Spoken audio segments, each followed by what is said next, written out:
That's who I've been since the day I started putting out videos in 2008, and that's who I am today. We want people to know that I exist, okay? I'm back full force, working on DSP gaming, trying to make this channel prominent again. It's going to be a very long uphill battle to do that. With your buy-in, we can do that. But I need your buy-in. Now is actually the most important time to like a stream, like a video, and leave comments. These three key things can propel DSP gaming into prominence on YouTube. People searching for these new game releases, boom, oh my god, there's DSP gaming playing it, let me check it out. Because you're doing those things, this channel can get propelled in the YouTube search rankings, okay? So please do so if you're enjoying the content. I don't want anyone doing this artificially to fakely inflate my popularity. I want you to do it because you like it. And the bottom line is I know there's thousands of people on a daily basis who are watching the stuff on this channel, whether it's on a live stream, on demand, or both. Just think if I had thousands of likes and thousands of comments a day. I don't. I barely get a couple hundred, if that. And that's the thing. If we could get it a regular thing that everyone just does, a routine, like Phil's content, then let me like it on YouTube, then this channel can grow. I told you guys I had a goal. 200,000 subscribers on this channel by my birthday, the first week of April. At this point, it's looking like a crazy pipe dream that's never going to happen. We are at 196,000, I think like just around 400 subs, something like that, give or take. I think maybe we can hit 197,000 in the next, month, maybe even if we're stretching it, maybe 198, but it's really not looking like we're going to reach my goal, which sucks because I would have really loved to do a big celebratory 200K event in April. I would have loved doing that, but it looks like it ain't going to happen at this point, okay? It would be great if we could by some miracle. Maybe Elden Ring is that miracle, maybe not. I'm not putting all my eggs in one basket, and I'm not really going to go crazy believing that, okay? But if you guys can help me out, I would really appreciate it. Please be engaging with the content, and it'll help, okay? All right.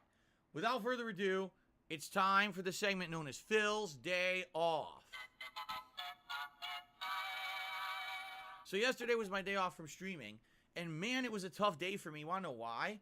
Because so much had happened on Sunday night that I wanted to talk about, and other stuff was happening. And I was like, damn, why is it every effing time I have a day off, everything happens? In reality, not a lot happened on my day off, okay? It was a more relaxing day. Kat actually was playing a lot of Horizon Forbidden West, and when she was, basically, I couldn't pay attention because they were all spoilers. So, what ended up happening, first of all, now this, I definitely am going to go on a little rant here, everyone, okay? I have to.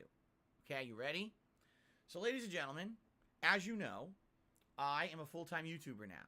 I don't have income from any other source besides the crowdfunding you guys give me on a daily basis, which is tips, okay? Everything else, memberships, super chats, super stickers, and ad revenue is all YouTube revenue.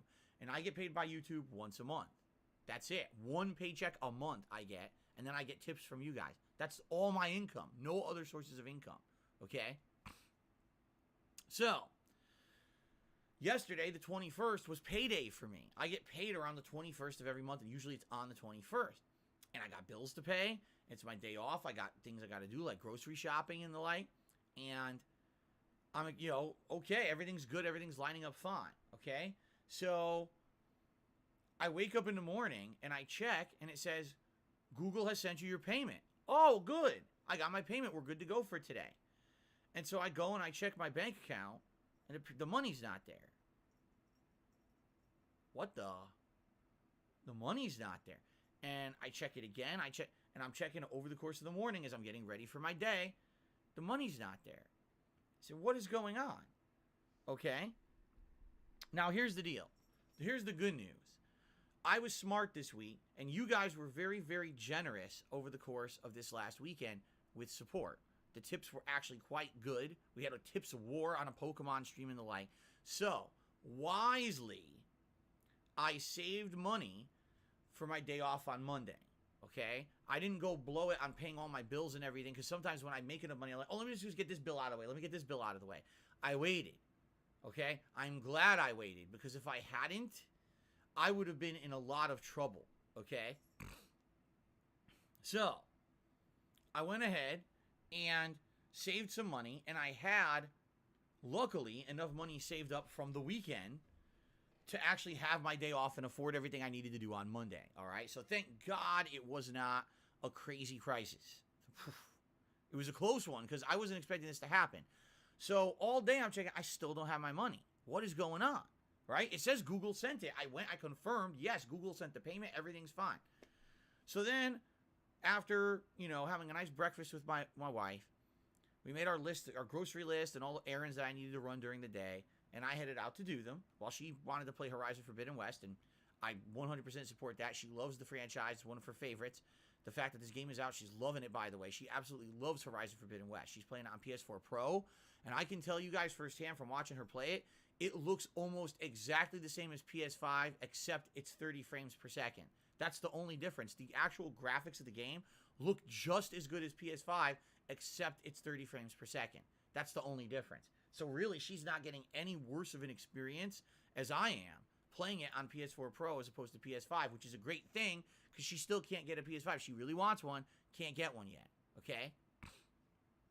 So, ladies and gents, I head out to have my day off, and I'm like, well, I have no idea where my money is, why it's frozen or whatever. I don't know why I'm not receiving it. Let's go out and do all the shit. And so I'm driving out to do stuff. I'm heading down the road. I'm like, God, there's a lot of cars out here today for midday on a Monday. What the fuck is going on? Why there's so many people out on the road? And I'm not kidding you. It took me 35 minutes to get to a place that usually takes me 10 minutes to get to. That's how bad the traffic was. And I'm like, something is fucking going on. And then I realized it when I finally got to the store. It was President's Day. President's Day. All right. I have to rant a bit. Ladies and gentlemen, do you want to know what the biggest, fakest, most bullshit possible holiday in the United States of America is? It's called President's Day. What does it mean? Absolutely fucking nothing. Okay? At one point, in the month of February, there used to be 2 different national holidays to celebrate the birthdays of 2 different notable American presidents. All right? At one point, the federal government decided 2 holidays in a month was too many, so let's consolidate those holidays into one and call it President's Day. Okay? Now, what is President's Day? Nothing. No, I really mean that. Nothing. What actually happens on President's Day? Nothing.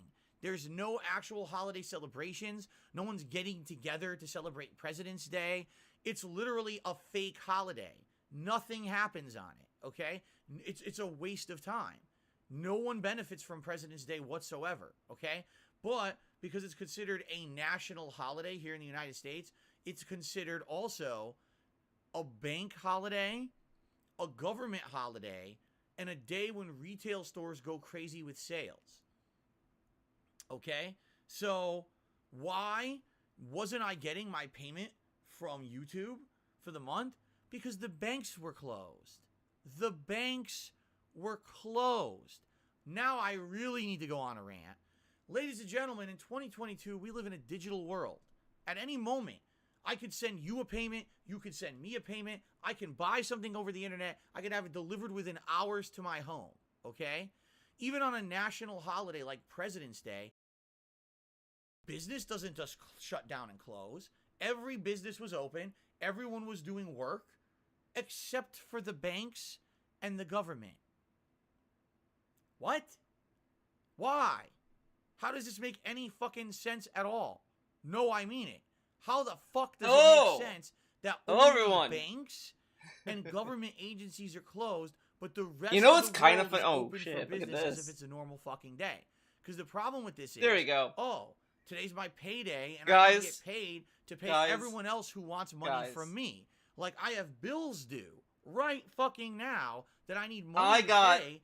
Special ramen. To pay me Okay. so I can pay them. Special Just ramen. because it was President's Day. Do you think that We're gonna do a a DSD tries it as DSP's going. It's gonna be crazy. Nobody gives a fuck about that. They want This their money. is ramen. But for some reason, government Ghost thinks, pepper, it's a national holiday. We don't have spicy to do any work chicken. today. We have our thumbs up our fucking asses, and we don't do shit. Don't worry, Fuck you. I'm gonna really. grow it out Fuck again. You. I just wanted to You shave don't it. get a fucking special treatment holiday if Anyways. you work at a bank. Anyways, or the don't worry, government. Beer Theo's gonna Everyone come else back. He's has coming have back a to life make today. everyone You wish should he too. never came back. I'm tired of these fake national holidays that don't But mean shit. I'm gonna The try one this time in ghost my life pepper. that ever I had only to know the save meme. anything, That I ghost was pepper a is kid like in fucking hot as elementary fuck. School. So it's gonna On be President's exciting. Day, the teachers I would have a figure you special guys, lesson it's gonna lined be up where we would exciting to usually hear talk DSP and about me some of the eat American this. So, presidents, okay? I will say And that was it. I hate the smell. That is the extent. I hate the smell. Big the ups. fucking extent of President's Day. It's Every normal it's like has a it is hot normal off the microwave. day. All these fake national holidays need to fucking go away. Go Get away, your ass dumb out there and holidays. fucking work, bitch. You don't get a day off, but because it's fucking So how? President's Day. Wait, so I get paid by YouTube and I can't get my DSP money. But here's the funny thing: needs to take a day I off can every send week. money, but I But can't receive money. Federal from my bank account. federal So I employees can go out can't get a and day go, off. "Hey, commercialism Fuck is you. I great. mean, I guess Spend technically they have the spend weekend, capitalistic but who mentality in fucking America. cares? Spend all your money. But wait, it's time for me to make money. Wrong. It's President's Day. You Kinda- can't kinda make any stupid. money. Fuck you. Fuck Wow. you. No, how about fuck you? Get out Fuck there and work, you. bitches. Go to Everyone else is work. Doing it, and I'm tired of this fucking fake ass I just love holiday. that he could Enough take a is break. enough, He could do all alright? this meme Listen, shit you with wanna his make job, President's but Day no a one else super can. capitalistic, commercialist holiday. where Holy the sales shit. I'm everywhere, glad I Valentine's got here Day, before the they Street do it Fighter 6 Valentine's Day, they do it nonsense. with Christmas, fucking Easter. Shit. They have like a pizza day. They have a fucking chocolate bar day. They have a fucking dress like a pirate, say R. It's and just drop kind all of- your booty but- at the local stores day. Okay. Okay, fine. But don't shut fucking down DSP everything else because it's President's Day. Fuck you. Oh. President Biden, give me my fucking money. President Biden, give who me are you to money. withhold my funds, bitch. Now, how come he didn't? Okay, Okay, how come now he I'm didn't getting demand really, Trump really to give him out. money, but he demands Biden to give him money? I don't think Biden remembers what day it is. Damn it. The good news is, like I said, Okay. and this I'm being honest. Hopefully this this was is gonna be completely good. by accident. That I had saved up the money over the weekend. I didn't pay bills or anything. I had it still sitting in my account. Thank God, because if I didn't, I literally would have had no money to do bro. anything yesterday. I didn't know yesterday was fucking President's Oh Day. my God, Who that's- the fuck did? No Oh one my pays God, attention that's to that awful. shit unless you work at a bank or the government. No one pays attention Oh God. to this stuff. It gets harder the Okay. more the No one. like So as it goes on. I lucked out. Essentially, I really did Oh my God. luck out that I had the money saved up. Dude, and had this is spent it bad. on This- bills and shit. This Because, rum is kind man, of if I spent it, bad. I was screwed. I had no way to even get groceries yesterday. But thank God I did. It was a fine. I day. like And spicy essentially shit, all but day this was, is I like said, too much. I went out and did errands. Well, I did. My wife was playing Horizon Forbidden West. She actually had these major story developments. She's telling me the game's getting really good. She's like, "Once you get further into the story, it's getting better and better." And there's some crazy ass boss fights coming up. She's saying. Oh my God. Ooh, I can't wait. What is It's gonna be Cat's a long-ass definition of time. crazy ass boss fights? I want to know. Points, but it is what it is. It was a good day. It was a It is relaxing what it day, is. a fun day. I don't have any horror stories of me standing on a step stool with a plunger, plunging my fucking kitchen sink with geysers of celery water erupting all over my Celery kitchen. water? I don't have anything like that for you this week. I'm very sorry. Now let's move on to what everyone wants to hear me talk about. Oh boy, here we Okay? go. Let's hear what everyone. Oh yes, that's correct, Darziak. I got paid today. It came through today. But essentially, I had the money yesterday and should have had it. My bank just didn't work. Literally, my bank, even though everything's digital, even on their, if it's a day off, their digital shit. This doesn't kind of work. reminds me. So my So mom even told though me the the money was story. coming in, I should have had it yesterday to spend. They just held it in limbo for an extra She day. Literally just held was the transferring in money. limbo and then gave it to me today. Oh So my I'm God. fine, but it's fucked up To that her they did. account in Greece. She I should have lied. she President Biden forgot said this that morning. there was a national holiday in France or whatever. The way that she was wiring the money, Okay. and she was like, I sent it The this big way, news I and want to talk about today. it got held All up because about of the Street Fighter French and Capcom in holiday. general. And she was Because like, at the I very should end have known. of the I should have went this other tournament series wiring on method. Sunday night, and the countdown that had been going down all week ended in hysterically ended, and then had no announcement because they had to wait for Capcom Cup tournament to finish. So it ended up being like an hour and a half late. Finally, Capcom came out with two big announcements. The first announcement I literally have nothing really negative to say about it. I'm actually quite excited about it. They announced a brand new game coming out on June 24th of this year called Capcom Fighting Collection. This collection is 10 games, including the entire run of the Darkstalkers franchise, from the original Night Warriors all the way to the end game of like Vampire Savior 2. I can't wait for this because I do like Darkstalkers. It's really funny, the history of Darkstalkers. Unlike Street Fighter, where there were like 5 versions of the game and everyone just kept playing them, in Japan, people hated the last 2 versions. So the last one that was released worldwide is just called Vampire Savior, and that's the one everyone played. After that, they had other versions that people basically didn't really play competitively. So what's really weird about this collection, I'm excited for Darkstalkers. I love those games. Well, I actually don't know which version people will play. It's confusing. Even it's confusing. It's like Darkstalkers, Night Warriors, Vampire Savior, Night Warriors 2. Play all of them. Vampire Savior 2. I assume Savior 2 is the sequel to Savior. I don't even know what one I'm supposed to be playing. It doesn't make sense. It's very confusing. But play Vampire Savior 1. That's the one everyone plays. What about the other ones? We'll have to talk about that when we get closer to the collection. Why not just play all of them? You own the you'll own the collection. Why not play all of them? Why like narrow it down to like one? Super Puzzle Fighter 2 Turbo, Super Gem Fighter Mini Mix. Game that I had forgotten even existed. This ramen like is kind of painful. Not gonna lie. Collection, Hyper Street Fighter 2 Anniversary Edition. Okay? I kind of like it. I kind of hate it. My opinion is like kind of a little bit more positive, but on rollback netcode, fully versatile lobbies, ranked, casual, all kinds of online play at launch. And I know that sounds weird, like it's called Red Earth, not Red Sun. Excuse me, it's called Red Earth. Thank you for correcting me, Big Papa Phil. You might say, why is it a big deal to promise these basic online functionalities at launch? Well, because Digital Eclipse, the people making this collection, are the same people who made the 30th anniversary collection for Street Fighter. So why are you buying it? Launch. That's why. He's been saying this, but he said multiple times, "Don't buy garbage. Don't buy it." Like, and then he's gonna buy a collection by the developer he hates. I promise you that it'll actually work this time, so maybe more people will. Remember these rants that he had about Maximilian wanting? So anyway. I'm excited for this collection. Wanting Digital Eclipse to make Marvel vs. Capcom 2, and he shat on him for it, and now he's like, I'm gonna buy this other collection that they're making. Oh my god. Back then, there was no online play for Street Fighter on consoles. So Hyper Street Fighter 2 was an offline game, okay? Now, what was Hyper Street Fighter 2? It was an Isn't Hyper Street Fighter 2 in the collection that's online, though? 15 plus years ago, to celebrate the 20th anniversary of Street Fighter. And what they wanted to do was create a game that combined all of the versions of Street Fighter 2, all 5 of them, into one game. Okay? So what is that? Oh my god, it's still hot. It really didn't. Like, the temperature-wise is hot. It's spicy as fuck, but the temperature's way too hot. In the EVO circuit. So if you went to EVO East, EVO West, EVO South, EVO Midwest, all these different ones, oh god. Okay? This was a game that was being played. It's definitely not a well-balanced game. What I can tell you this is that there are certain versions of characters that are ridiculously overpowered, while others are actually underpowered. There's certain characters in Street Fighter 2 Turbo that are much better than their versions in this version. They actually somehow managed to like tone them down or nerf them a bit, which is weird. And then there are certain versions of characters that are broken as shit, like Champion Edition M. Bison.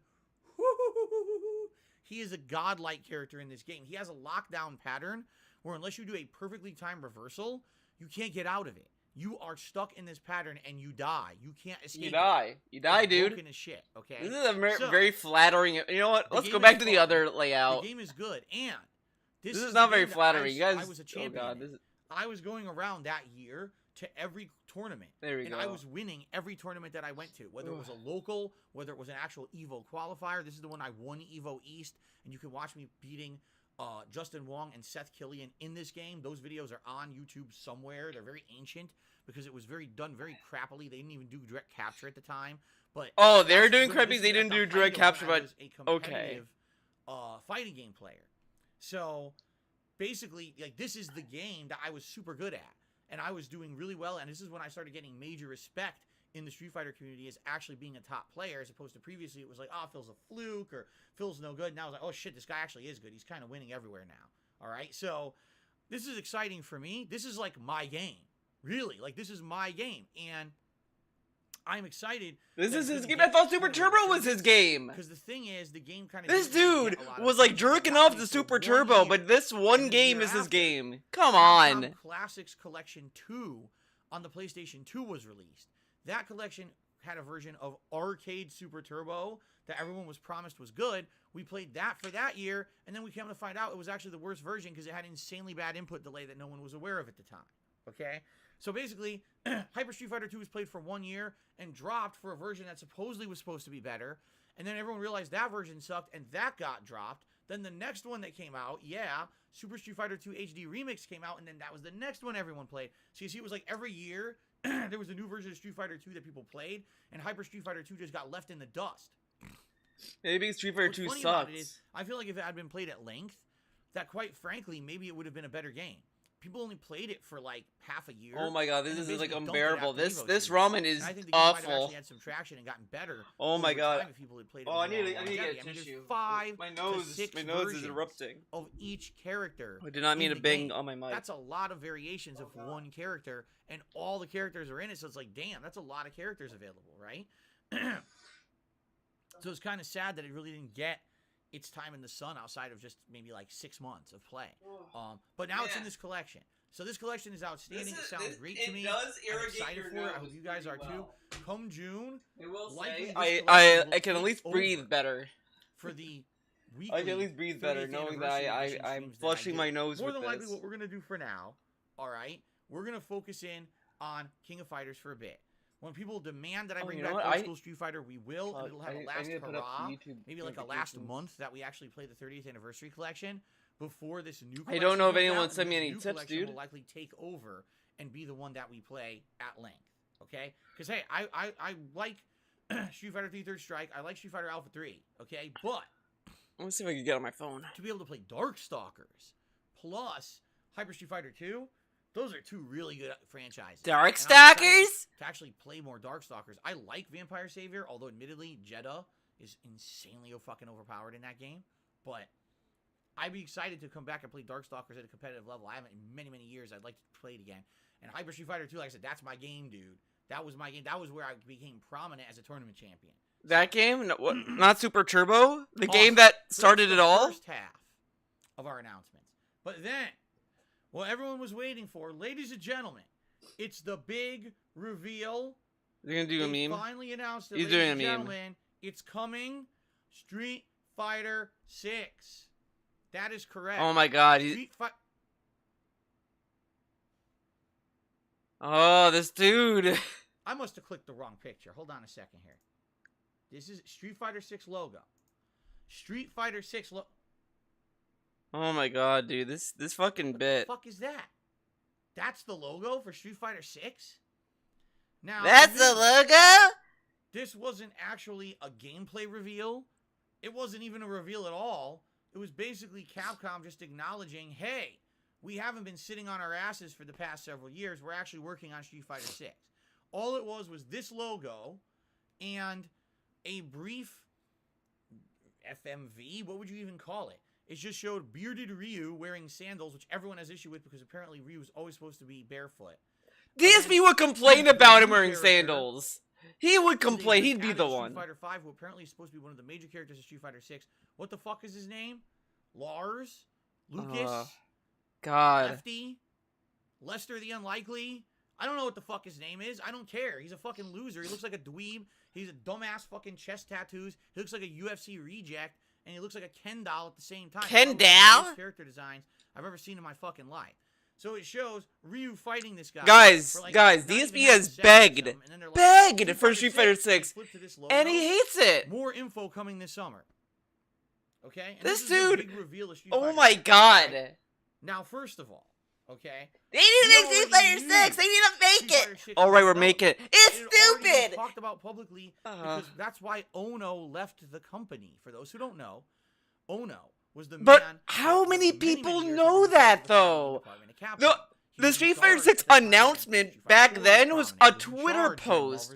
What do you think is more marketable, a fucking tweet or a fucking trailer? The very, very, very big failure. The only people that knew Street Fighter 6 was in development was, that once feels he like revealed it's Street been a Fighter minute 6 since I've been to, Theo. the board of But like, yeah, directors like, of Capcom, the board of directors said this game looks it's terrible. like, the only people who would know Street Fighter 6 was in development are Street Fighter fans. Or the FGC, not normies. Like, you think fucking people who never played Street Fighter or, like, cared about it are gonna know that Street Fighter 6 is coming? Like, come on! He was so crushed and so upset about this, he left the company entirely. He didn't have to. He chose to. He said, I don't want to be here anymore. Well, they shuffled him. They were kind of like... It was like, over a year ago, we knew this. So for Capcom to come out and Sunday night and be like, oh, Street Fighter 6, like, and? We know that. Tell us about the game.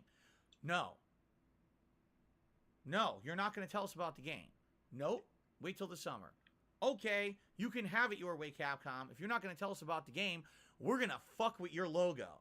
Because if this is the only thing that Capcom's going to give us... Yeah, that's what people said. We're going to fuck with your logo. Then we're going to microanalyze the fuck out of it. Now, ladies and gentlemen.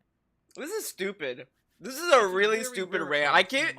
This is the dumbest rant I could have expected. Alright? Fuck. People post up pictures of dresses on social media, and they can't decide if it's fucking blue, brown, or yellow. Go figure that one out, okay? That dress... Because it's a fuck... It fucks with your head.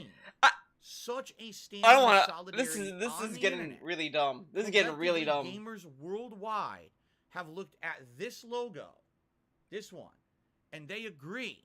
I have come full circle on this fucking logo to like it now. Shit.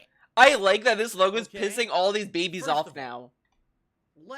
I love this logo. I hope Capcom never changes. Capcom should never change it. Keep it like this and say and that's it. Just stick with it. All hilarious. Stick with it. First of all, don't let these babies win. The fact that at the don't negotiate with terrorists. Small trademark symbol, I wouldn't even believe this was the real logo. I would have been like, "You're fucking with me." That can't be Street Fighter 6. Someone just whipped this out in 5 minutes, put it on the internet, and somehow went viral, and people are gullible. They're believing it. But no, it's real. Oh yeah, because it's cut off. That's right. Is actually the logo that they're going with Street Fighter 6. Okay, now yes, this is the new logo. I love this logo. It's a great logo. Street Fighter just received 6 emails. You know, like on your phone when you have something coming into your inbox and there's a little hovering number over it. Yeah, that's literally exactly what it looks like. I have to actually agree.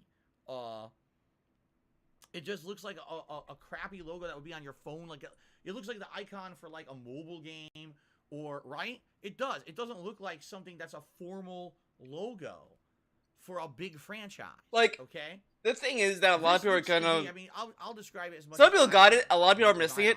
The reason why the logo looks like that is because it's like a bunch of copying MMA kind of designs, project, but have absolutely no idea about. Here we go. The Street Fighter. They don't know what they're doing. We got it already. We got it already. Are supposed to be even about.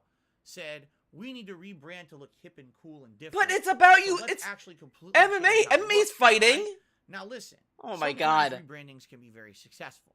Okay, but Street Fighter is the franchise that made games competitive and put them into their own. Games should innovate, but they should not innovate too much. Was the game that every other game was inspired by, and therefore it should feel like it has its own unique. Like, I'm sorry, identity over the years. But this is where designs are going. Guilty Gear changed their design a lot. Look at Guilty Gear Revelator to Guilty Gear Strive. Take a look at my logo in the bottom left-hand corner of your screens right now. That says DSP Gaming. Yeah, the logo looks like ass. That's the style of Street Fighter. It's colorful. It's exciting. It has its own kind of style and identity. And it's always been synonymous with this fighting game franchise. Literally what they did is they took all of that identity away and stripped all the personality and the history of Street Fighter out of it and said, we're starting over with the most bland thing possible. All right? What this looks to me like, this looks like a $5 piece of I made the art comparison. you bought off of one of those websites to use in a video. Right? This looks like your 7-year-old cousin. I mean, the thing is that like the reason why a lot of logos and a lot of companies want their logo to be like simplified to fuck is not because they're lazy or anything. But they want to be quickly identifiable. They want it to be timeless, and they want it so that they don't have to change the logo every like 5 years. It's always like they want a logo that looks like modern and identifiable. Now, of course, Street Fighter has all these different logos. What does that mean for the game itself? Who really cares? Now, hold on. Before we even get to that. Now, this is kind of a dumb point, too. What does it say about the game? To the logos that people were showing all over the internet. Like, anyone remember this one that came out last year? I guess this one was bullshit. Wait, what? Okay, hold on. Yeah, look, you have to look at this. Flaming six. You have to look at this. Dude, this is embarrassing. Signature glove that he's had ever Look since at that. Look at that logo. He thought that's a real logo. He thought that was real. Right? Even though it doesn't even have letters. He thought that was real.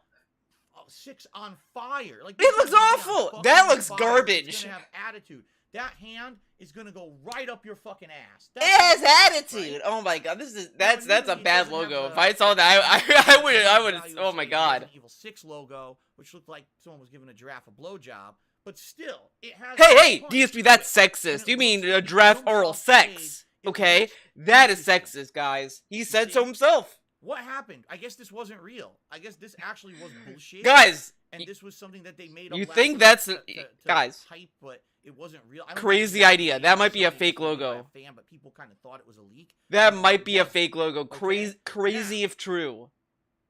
This logo. My god. So bad. This is embarrassing. All right? That fans all over the world have attempted to remake it. All right? And I'm just going to give you one example. How 5 minutes of effort, 5 minutes. This guy who has not taken art class at all, done any art.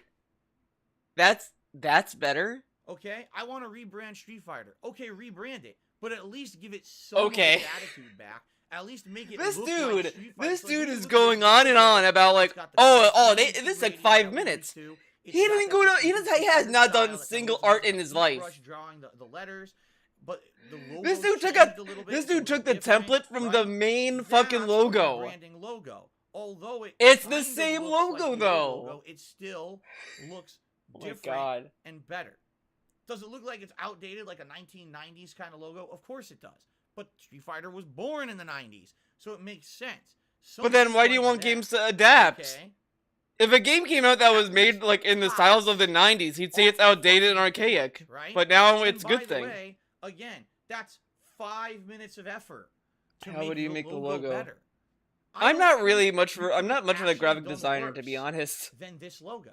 But really, I don't know. Think so. I don't know how I do it. If anything, okay, sadly, this shows that whoever is in charge of Street Fighter 6 is uncreative, unimaginative, and sadly is not stirring this franchise in the right direction. I mean, look at how they fucked everyone over with the nickel and diming of Street Fighter 5 for so long. Obviously, how does he know that people who are making the gameplay are the same people who made the logo? It's a whole team of people. Tried to milk the game for 6 fucking years. This is really dumb. This is really dumb. They milked the fuck out of the customer base. Now, Street Fighter 6 is coming out. Oh, look, we're rebranding with the most boring bullshit you've ever seen. Now, you may say, Phil, you're way overanalyzing it. It's just a logo. It's just a logo. You can't judge the entire game or anything off of that logo. And I will answer you, fair enough. Yes, you're right. You're absolutely right. You're right. You really shouldn't be judging the entire franchise off of a logo. However, I respond in kind like this. Then maybe they shouldn't have fucking put out a teaser with nothing in it. No gameplay. No knowledge of what consoles the games are coming out on or any other formats. No information about netcode. No information about anything. Here, I'll do you one better. It's a fucking teaser, Street Fighter 6 is coming out later this year. And when it comes out, there's only 2 buttons unlocked. But if you buy the season This pass, is really you can get stupid. This third is a button really unlocked stupid additionally, fucking and one new rant. character, because that's right, ladies and gentlemen. When Street Fighter 6 comes out, there's only 2 characters, Luke and Ryu. So you can have these 2 assholes fight each other endlessly for 6 to 8 months. But if you pay us the low price of $19.95, you can now get Chun-Li and a medium punch button. Woo, woo, woo, woo, woo. And I know, obviously, that sounds really fucking stupid, and I sound like an asshole. But like the nickel and diming in Street Fighter 5 are all cosmetic bullshit you don't need, except for characters. But its fan base, every game has fucking DLC. Completely nickel and diming them. This is really stupid. This is a dumb fucking argument. If they literally said this game is free to play, there's no starting cost, but every little thing you want in the game is a microtransaction. That would not surprise me in the fucking least with the way that they treated Street Fighter 5. Okay? So then why were you complaining for Street Fighter 6? But this cried, begged for Street Fighter 6. And then he's like, it's dumb. It's a dumb video. Dumb game. Actually reveal then why have it? The game. Then why want it? Reveal a bland fucking logo. And a very I wanted DLC for Skullgirls. Did I fucking cry when they had only one trailer for any of the stars and they didn't show anyone else? Analyzing the amount of crud underneath Ryu's guys, it's 2022. When is Umbrella dropping? When is she finally released? I'm waiting. Where's Umbrella? So, dear Capcom management, you look like assholes for good reason. You didn't know what the fuck you were doing. No one said Capcom was assholes, by the way. Developer and publisher, and not understand to have a reveal of your game, you actually have to reveal something. So how? Not the promise of a future reveal.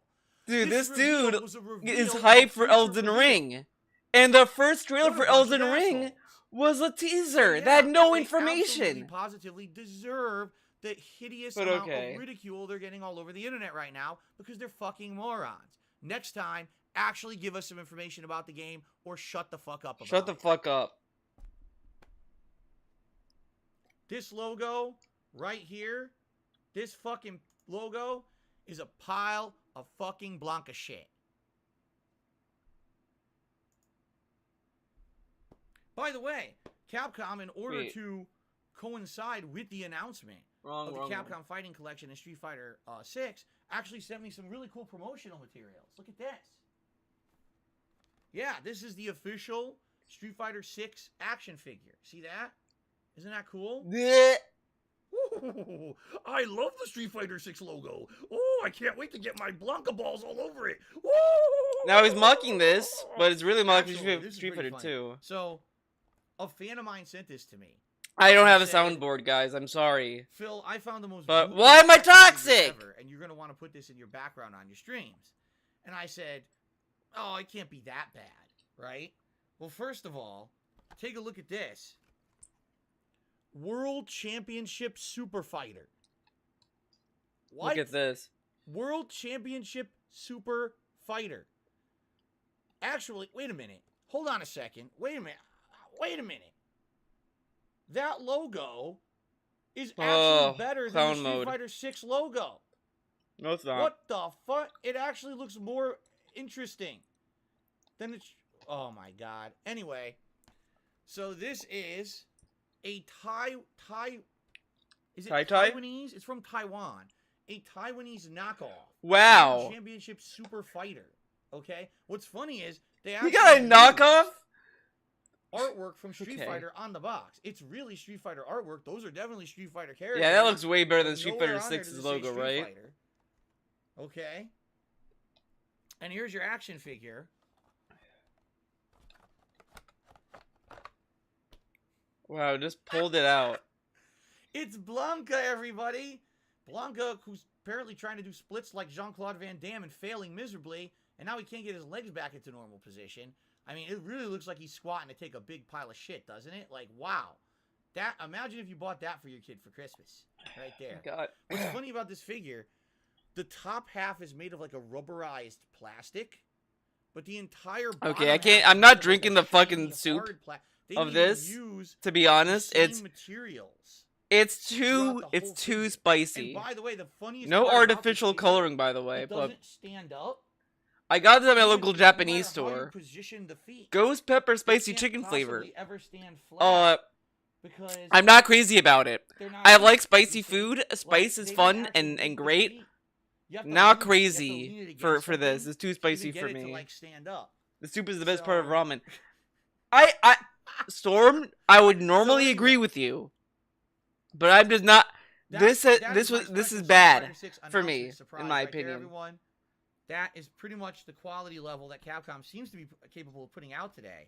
In fact, like I said, I actually feel that's a better logo than the Street Fighter 6 logo right there. So, very nice. The dude who can't design his own logos is judging a company for their logo. Woo! All right, we don't have a lot of time left. So what I'd like to do, All right, I'll be in right a back. nutshell, is tell you about my brief experiences with a game. This is Elden Week. I know. I had so much to talk about today that really we barely even had time to really get to it. But today I want to talk about Dark Souls 2. All right? So unlike when I had played Dark Souls 1 back in the day, when Dark Souls 2 came out, I had already played Dark Souls 1 multiple times, and I had gone back and replayed, well, played for the first time, Demon Souls. By the time that Dark Souls 2 had come out, I had actually grown to be very appreciative of the games that From Software was putting out. All right? So I definitely approached Dark Souls 2 with a very different attitude than when I had played Dark Souls 1. Okay? And Dark Souls 2 was on last gen. This was before they started being on the next gen of consoles, which would have been Honestly, Xbox this One should be a and PS4. standard This for was every still gaming on company that if you piss Xbox off this 360 and melted PS3. candle, then you are doing Although everything admittedly, I right, do so feel keep like crying, it you looked sad quite boozer, good, and pull more Hogans. for what it was, and did a lot with the graphics that I really enjoy. So Dark Souls 2. I feel like Dark Souls 2 did a lot right and did a lot wrong, okay? First of all, Dark Souls 2 added in a lot of weird things that to this day fans of the franchise don't understand. Isn't it called like an 80T or 80L stat? There's a stat that's supposed to be like adaptability. And what this stat is it allows you to move like you should be able to and like you've always been able to in every other FromSoft game. But you need to level this stat up in Dark Souls 2 in order to even be able to move. If not, you are a slow, sluggish oaf. You try to roll out of the way of an enemy, and you roll like an inch, and the enemy still hits you. It's called ADP. Thank you, Ramrod. ADP. The ADP stat single-handedly changed up the game and made it worse than every other game, I feel, in the entire Dark Souls franchise. Like, I really feel that just because of the ADP, that it actually screwed up the game. If there was no ADP stat and if you were able to move around fully like you could in other Dark Souls games, I think it would have been a better game, okay? But interestingly enough, Dark Souls 2 implemented some things that were never again implemented in the franchise, including things like dual wielding, getting your stats up high enough that now you can have two weapons in your hands and actually do dual combos that can stun lock enemies and do ginormous damage, okay? So although the game kind of had a lot of missteps, at the same time, there were some things it did that were kind of interesting. I remember playing Dark Souls 2 at release, okay? And in particular, the thing that I actually really enjoyed about the game, all right, was that Dark Souls 1 was an open world game with all these different level designs and things. And yes, if you wandered about, likely you could find yourselves wandering into an area where you're like, oh shit, like remember when everyone wandered into the Drake Valley for the first time and those drakes just killed you instantly and you're like, oh fuck, what was I doing here? Obviously I wasn't supposed to be here, okay? In Dark Souls 2, it also has that open world feel. But the difference is in Dark Souls 2, you can actually play the game in different orders and still be successful. You don't have to take a standard order to beat it. In fact, when I originally beat it, I went one way while many people went another way. And then I ended up going back that other way to do stuff that most people did early on because I just happened to walk a different direction and unlock other stuff instead. And one of the things that's kind of unique about Dark Souls 2 is that there's kind of like each area has its own big boss character, right? But then on top of that, there's like other stuff going on in the game too. It's kind of hard to explain, but I liked how it felt like there was like 4 giant major regions to go to and conquer before you could move on in the game. While in Dark Souls 1, it just kind of felt like everything was mishmashed. You didn't have any idea where you're supposed to go or what order to do anything. In this game, it was kind of like Mega Man, go to this place, this place, this place, or this place. 4 big areas, 4 big bosses, right? I actually like how some of the bosses were unique. Like one particular boss fight, if you light up lights, you can see the boss arena much better, and then the boss fight is a lot more fair. Well, if you don't light up the lights, which is completely optional, it's a lot harder of a fight, but you can still beat the boss, which is kind of cool. At the same time, the game definitely has a lot of missteps. Like, for example, there's a few stages that are just way harder than others for no good reason. And there's some bosses that are just ridiculously stupid. Like, the Skeletons boss. No, the Skeletons boss. There's a boss where you just fight, like, a whole room of skeletons. And that's the boss. It's not like any skeleton is particularly tough. Yeah, there's some harder ones near the end where they have bigger, more health or whatever. But it's not a big, giant challenge. Just kill a bunch of fucking skeletons that are annoying. Now, when I first played Dark Souls 2, I particularly remember starting off with one build that was kind of similar to my original build in Dark Souls 1. But as I continued to play and level and find items in the game, I decided that I was going to change it up and actually go for a magic build. Now, I hadn't done any magic builds in Dark Souls 1 at this point, so I didn't really know if they were any good or whatever, and no one knew. I mean, the game was brand new, so no one really had the answer on if magic was going to be good or not. Well, holy shit, if you built up your build at launch, I should emphasize here, not later on, but at launch, if you built up your magic build correctly, and you were focusing on the lightning magic, whoo, once you start finding those lightning spells, they were incredibly overpowered. In fact, this started the big meme, Dick Lightning, right? You see the picture here on the pre-stream podcast that runs on the pre-stream artwork. Dick Lightning, the guy who just pulls lightning bolts out of his penis, throws them at enemies, and instantly kills almost everything. And the thing is, I over-leveled the magic to the point where there were enemies that were supposed to be big-ass, tough-ass endgame enemies, and I was just saying, Dick Lightning, go, Dick Lightning, boink, boink, boink, dead.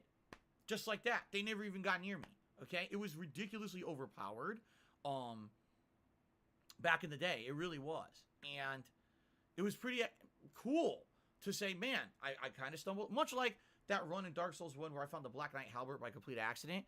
In Dark Souls 2, I just stumbled upon magic being one of, if not the best builds in the game by chance. It wasn't intentional. It was just, wow, what luck that I kind of found. I kind of found this build to be so overpowered, okay? One of the things I really liked about Dark Souls 2 was that there was a lot of optional content and a lot of things that if you really went out and searched, you could find optional areas, even entirely optional boss fights and things.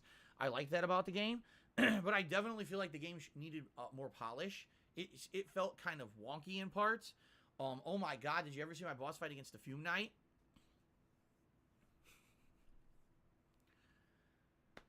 I dare you to go watch it. It's so fucked up. Like the Fume Knight, he's hitting me and I'm glitching into the sky and shit. As he tries to hit me, I'm like clipping through the wall and stuff. It's what I mean. Like the game was, you could definitely tell it was rushed. And by the way, Dark Souls 2 was made by a completely different company. It wasn't made by the main dev team that FromSoft Hold on, I need to do one Dark Souls 1. That dev team was actually making Bloodborne. So while they were making Bloodborne, they kind of had a secondary team make Dark Souls 2, and it showed. Even though I still think Dark Souls 2 is a very good game, man, did it show. It just didn't feel like it had as much charm to it. And man, the new systems they added, like I said, the ADP system, it made it more frustrating. Look who I brought here. Got the River City Girls, they're chilling. Twitter about it every night. Kyoko and Misako. Now, for some reason, Misako's tag says Kyoko on it. And we were playing it at the same time. And we actually had a little bit of discourse about what we were doing. Don't know why. I went this direction to a Coliseum today, and I fought. Guys, this is Misako. This is Kyoko. Well, what's cool about Kyoko? But I went the other way, and I ended up doing this other dungeon with a totally different boss. This is what's cool. The bat through the game is magnetized, so there's totally we can like neat. connect. You can also like have it be upside down. You can do whatever. whatever. And really be pretty cool, huh? And you could do it different. I wish I knew. I wish there was a way to put them here. Oh, that's cool. Now you play the game on again, stream. You do a different run, get different. By the way, thank you. Try different things. You see. HUD Hustler for the $6.90 tip. Honestly, this should be a standard for every game. So my first run in Dark Souls 2 started out rough, and then halfway through ended up being a cakewalk because I had this. I've just been corrected by Eternal Napalm. It was a faith build. It wasn't a magic build. It was a faith build. And faith at launch was incredibly overpowered in Dark Souls 2. To give you some perspective, you can now take it to the fridge. By the end of the game, I killed the final boss in about up here 15 seconds. Okay. It was literally, I ran in the room and I said, we're gonna have Kyoko sit up there. This dog's probably gonna fall down, to be honest. Like, she's been falling down every day. Lightning bolt. She can't even sit on the ground, pretty much. And that was the end of the game. Hopefully she can sit up there just fine. Now, funny enough, actually, no. Let's at the try. Time, Dark Souls 2 story was confusing for a sec because you couldn't really tell how it tied in with the rest of the franchise at all. Like, you were like, more well. Yeah, I get never say never. You always switch it up. But how does this story really tie in with what happened in Dark Souls 1? And the answer was, it actually didn't. Now. Dark Souls 2 actually had been completely rewritten from the ground up. Like I said, it was made by a different team. And then when Dark Souls 3 came out, it picked up the story from Dark Souls 1. And everyone's kind of confused, like, then what happened with Dark Souls 2? And it actually wasn't until much later when there were expansion DLCs for Dark Souls 3 that they attempted to actually link in the lore of Dark Souls 2 into the Dark Souls franchise of 1 and 3. It's kind of confusing, and okay, honestly, she can kind of sit up there. Anywhere where people can say this is where Dark Souls 2 fits in. Okay, and then in addition, my build was so overpowered, and I'm not going to take credit for it, but you have to think that people were probably talking about this on the internet, saying, man, did you see that people are playing it with faith? Like Darkside Phil, he's not even good at the game. Did you see how he steamrolled the end of the game? And it got so bad, they actually patched the game. Yeah, because Dick Lighting was probably not meant to be a thing. So when I played the DLCs, which, by the way, the DLCs for this game were quite good. Or, guys, if you tip me $100, I'll switch it. I got it, guys. So, you know, like, you know, we have Ram, we have Misako, we have Kyoko, and you guys might like one over the other. Well, guess what, guys? New rule, new policy, dude. I just remember the DLCs. If you guys tip me $100, we can vote on if you want Ram or Kyoko to go back up on the board. So you guys can, you know, if you guys want to, I'm not saying you have to, but you guys can tip me $100 and we can make it happen. It actually sucked. Okay, now years and years later, all right, I befriended another streamer on Twitch. Now this was many years ago. I haven't talked to the guy in years. You need one that looks like. And this streamer was a really good From Software style streamer. Oh, it's old buddy. Endlessly. He used to be a friend with this guy. Challenge runs and stuff, and he used to watch my content. And he actually wanted me to replay Dark Souls 2 when the new version came out, Scholar of the First Sin. And he wanted me to do it as a dual-wielding build. He was like, watching your playstyle, I really think wait a second. Replaying the game. Dude, this dude played Dark Souls 2, Scholar of the Old Sin, whatever the fuck, as a redemption run. He never told us this lore. Now he was doing a stream for a friend. But then there was the Scholar of the First Sin run, where I was dual-wielding. And that's tough, because I guess it was Brian. I don't know who it is. No, it can't be Brian, he said that you get it. It has to be Tolo. I think Tolo was streaming. I don't know. That shit is insane. I remember because they used to give Tolo money. Tolo was the only person DSD was subbing to on Twitch. The only person. I remember fucking destroying bosses. They were stun locked, couldn't move because my dual wielding was so overpowered. It was just destroying everything. So that's what I mean. Like in Dark Souls 2 was one of those unique experiences where if you kind of know what you're doing, you can make a build that's super duper fun and kind of unfair. Kind of unfair, by the way. To try to play it like Dark Souls 1 was very frustrating because really you couldn't. The ADP was a pain in the ass. The ADP. Had changed. It was just a major. The bappada. Let's see if I can find a reference. What do I want to draw today? Dark Souls 2. Is it a bad game? Absolutely not. It is not a bad game at all. I remember my playthroughs very uniquely of Dark Souls 2. Uniquely. With good memory, too. I remember them. I look back and kind of like, that was pretty fun. So that was the first... No, I'm going to draw May. From start to finish at launch. Didn't give up on it. Didn't rage quit on it. And people followed along my playthrough and said, wow, Phil actually tried shit out. Look at him destroying everything with the Dick Lightning. It was pretty fun. And then, of course, years later, coming back to it, doing the dual wield build was also really neat. So I do look back at it in fond memories. But, man, I could definitely tell you, thinking about Dark Souls 2 in comparison to 1 or 3 or even Bloodborne, it's just not as good. You know, you could tell it was made by a different dev team. You could tell they were trying hard, but they just couldn't reach that level that the core dev team was hitting with those other games. But I still think back to it, I'm like, man, it was a great, and to this day, I would probably consider going back and playing it again someday if people wanted to see it. Because, you know, it's not a bad game at all. Okay? That's my experience with Dark Souls 2. Awesome. Awesome. There you go. That's pretty cool. I've squeezed it in. I was afraid talking so long about Street Fighter we wouldn't get to it, but we got to it. And so, Elden Week rolls on, my friends. I hope you guys are very excited. I just love that he knows he's going to make a lot of money from Elden Ring. He knows. And I hope you will join me with that. That's the best part. He just knows he'll make a lot of money. That's why he's so hyped about it. Shout-outs. All right? Because every Dark Souls FromSoft game always gives him money. So he's excited for more money. Super chat this morning and said, "You're awesome, Phil. Keep up the good work." Thank you very much, Anthony. You're actually the first super chatter of the day, so let's get you on the leaderboard. Believe it or not, Anthony, you're the only person. Wow. I missed the H. And then we had 3 different people all either re-up their memberships or become a new member. So we're going to check on this at a second, okay? So Matt became a member. Thank you, Matt, for the support. Zane also re-upped his membership for 10 months. Thank you, Zane. And I like he thinks that's a good, adequate way to cover his burps when he could just do that. Instead, he just turns all the way ED. It's so that he could probably just be a clown. I totally forgot to mention this. I will have a special surprise for the Elden Ring playthrough. It's either going to be a hat or an intro. I totally forgot to mention that. There will be a special surprise. There's nothing else. The Elden Ring playthrough. There we go. I received one tip this morning from Nico, who tipped $1.50 and says, Capcom has made some of the best games of the PS4 generation, like Devil May Cry 5. I agree. Resident Evil 7. He didn't care for fucking Devil May Cry. Fucking liar. I don't understand how they keep messing Street Fighter up so badly when they prove that they can make good games. Do you want to know the truth? I can actually answer this. And you might not like the answer.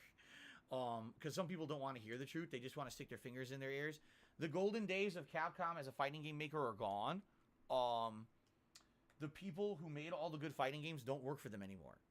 I'm serious. They're gone. They quit and went on to other ventures. How does he know this? The people who they have in their fighting game division now are like the B and C teams from back in the day. How does he know this? You know what I'm saying? Like, Capcom always pumped out a bunch of fighting games, and not all of them were good. The people who made the bad ones are the people making the fighting games today. I'm serious. I mean, how could you work on Street Fighter V and only have 2 people work on the netcode? Street Fighter V, the quintessential fighting game franchise. You want to be prominent, you want to be the top guys, let's have 2 people work on the netcode, and then when it doesn't work, outsource it. That's it. They don't have the quality of people working on them anymore. And the people that they have they keep promising the world, and they're hacks. They fuck everything up. And then they spend years fixing it after the fact. It took, what, a year and a half to even get the input delay down enough so Street Fighter V could even feel like a competitive game? A year and a half. Really? It took you 16, 18 months to realize maybe your game is too delayed to be good, and now you should fix that. You know? Does he know how hard it is to make games sometimes? The game was already made. How does he know it was such an easy fix to lower the delay? That have come out that at launch don't really work very well, and it almost became like an expectation that fighting games will suck at launch, and that's not good. You shouldn't. A fighting game should be just as polished and just as good working. If you want such a polished game, then why didn't he play Guilty Gear? Suck, and then they'll fix it after the fact. A lot of people still like Guilty Gear. I mean, I think the matchmaking could be better. Or whatever, but it's not bad. We're at 384 members. One of those memberships, I think it was actually, was it Matt? I think that was the new one. So thank you guys. By the way, over 100 likes already on the stream. Superb. Thank you guys. Guys, like my stream. Like, yeah, we got Misako. We got Misako on the stream. So, you know. You selected. You better like it. We need to play in King of Fighters 15 today. So get ready. This will be the definitive answer right now. So, weighing in at, huh? How is that even possible? Uh-oh. Okay, now I'm confused. The pig is confused. We just checked this an hour ago. And it said that the Art of Fighting team was in the lead, right? And then it said that the Super Heroine team was in second place. It was 36% for Art of Fighting and 33% for Team Super Heroine. Now it says 36% for Team Sacred Treasures, 33% for Team Super Heroine. And Art of Fighting is only 19%. Huh? Probably because if more people vote, the percentage changes. That wouldn't have even been enough to skew the numbers that much. Whatever. How is that possible? How is that possible? We must figure this out. Is it... Can you... Okay, I got a question for you guys, because this is something totally new to me. Steal the life insurance money? When you vote... Uh-oh. In one of my polls on my channel page... Steal the life Is insurance either money? delusional or Tanqueray has completely taken over his mind because he used to constantly bash DS2 constantly during his first run and didn't even make an effort to hide how he was checking guides before playing in every area and boss. Right? Can you do that? Thanks to the 420 Hood Hustler. He always checks you guides. Can take your vote back. What? What? What's the point of that? Here's the thing. I don't care. Any of these teams... Oh, now he doesn't care. Seriously, any of these teams is cool. Now he doesn't care. The Sacred Treasures team in the beta, I didn't know anything about how to use them, so I was messing around and I learned a few things. But why on earth would there be a poll where you could change your votes? That's like I like how he's playing like all these teams in such a meme way. I am kind of mix matching my teams when I play King of Fighters.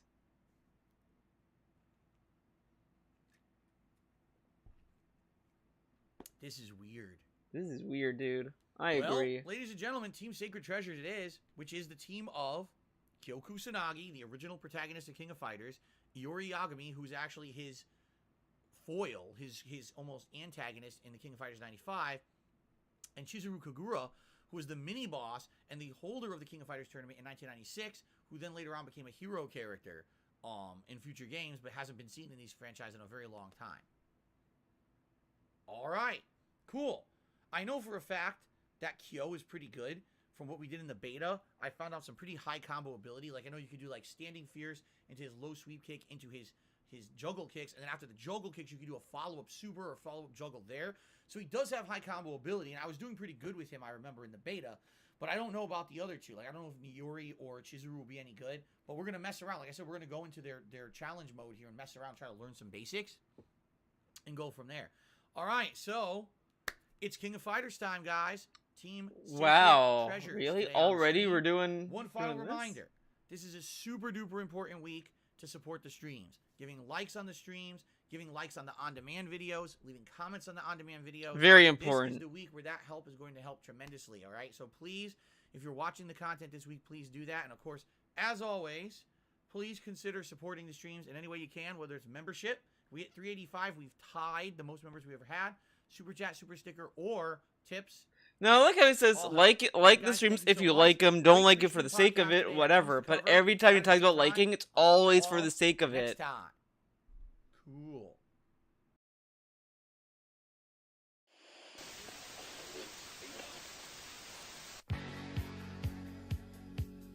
Smash that like button. Subscribe to my channel.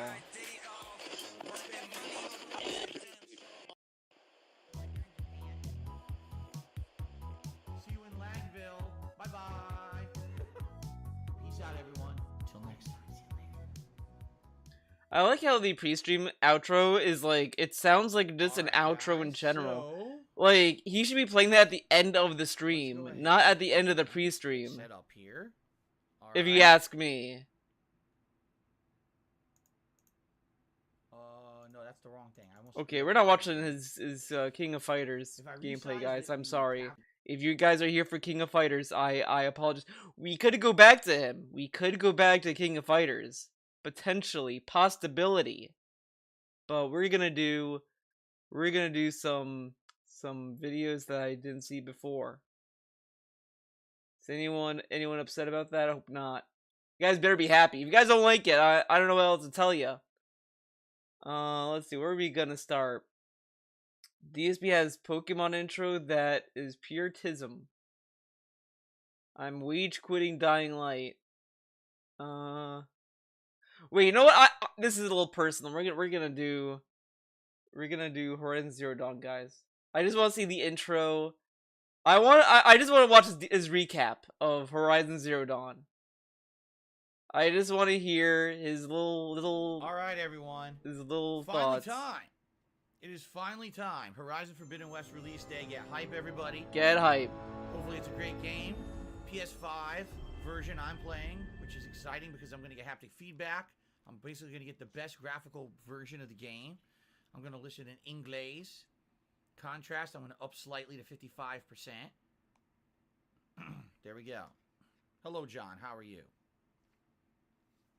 How's it going? Oh.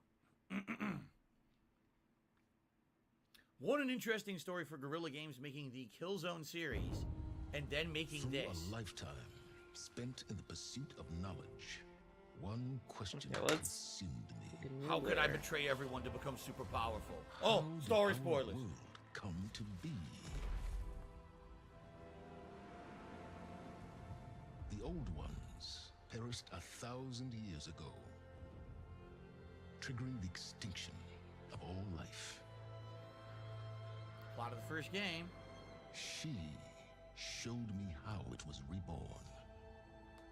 A little outcast girl, ignorant of her own importance. Through her, I learned that life was only saved through a technological miracle. Zero Dawn. Zero Dan? A terraforming system composed of 9 subordinate functions. And each was called a Greek god, yes. Each playing its part to reshape Earth from a barren rock to a lush landscape. Tended and protected by the machines. Right. Right. Supposed to protect the world running.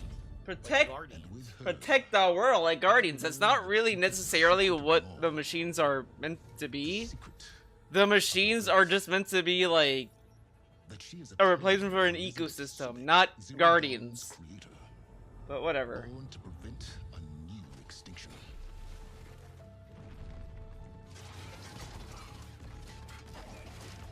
Driven by Hades, a malevolent AI. Right, the AI Given got sentience corrupted. by a mysterious signal. I mean, was Hades really corrupted though? I mean, they kind of changed his programming a little bit, but City of Meridian, I mean, it is. becoming a champion for all humankind.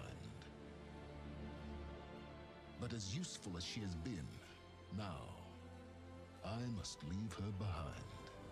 For as she strives to put right what Hades sundered, I have made a new discovery. Oh, really? Oh yeah. One that heralds both destruction and opportunity. Huh. So, that was a pretty good summary. And to kind of a little bit more elaborate on that, basically the world... It was ended, good the until world was this. barren.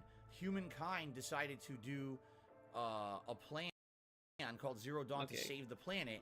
What they were going to do is have these AIs control this terraforming technology that at a future date, once it was deemed that the threat was gone from the planet, and I forget what the actual threat was. What was the threat? DSP. The fucking threat was the machines. Because the machines went haywire. The machines started eating the biosphere and, like, fucking up the planet. That's the whole fucking point. Like, they wanted the humans to wake up once the AI, like, is fucking done with itself or whatever the fuck. Like, that was the intent. Like, the machines were supposed to be taken care of. But, whatever. Okay. It was. I can't remember what it was. What was the threat? Was extinct. These robots were going to awaken and start using these resources to create... The robots were going to awaken. To basically... The robots already were awake. This dude should have replayed Horizon Zero Dawn, because that's not the story at all. Terraform the planet, and that's why the planet is full of these robot creatures. They're supposed to be terraformers. But what ends up happening is after the world was terraformed, all the actual recognition of what was supposed to happen was forgotten. People started going back out into the world, but didn't know what had happened in the past. Their whole history was lost. So they thought that these AIs were gods. Wait, and they what? Recognition of what terraformed the planet, and that's why the planet is full of these robots. These robots were going to awaken and start using these resources to create other robots to basically terraform the planet, and that's why the planet is full of these robot creatures. They're supposed to be terraformers. But what ends up happening is after the world was terraformed, all the actual recognition of what was supposed to happen was forgotten. People started going back out into the world, but didn't know what had happened in the past. Their whole history was lost. So they thought that these AIs were gods, and they lost all contact with them. They forgot and all this stuff. That's not... Like, I know what he probably means, but the people that came out from the ground, or whatever the fuck, in Horizon Zero Dawn, they're not the same people who made the machines or anything. These are just things that the factory made. And they're like, okay, they're gonna, like, be released to the world once they're mature or whatever the fuck. It's not the same people.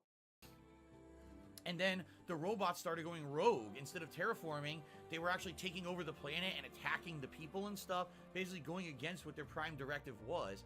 Come to find out, it's because one of the AIs called Hades had somehow been corrupted. Hades was always bad.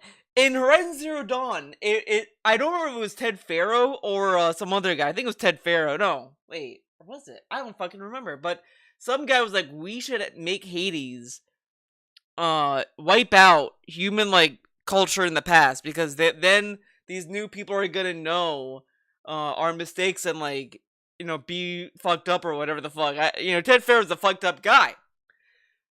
So he made Hades so that Hades would just wipe out the mistakes or whatever. Hades then just took it upon himself to be like, ah, fuck it, get rid of humanity, fuck it. It's pretty much that.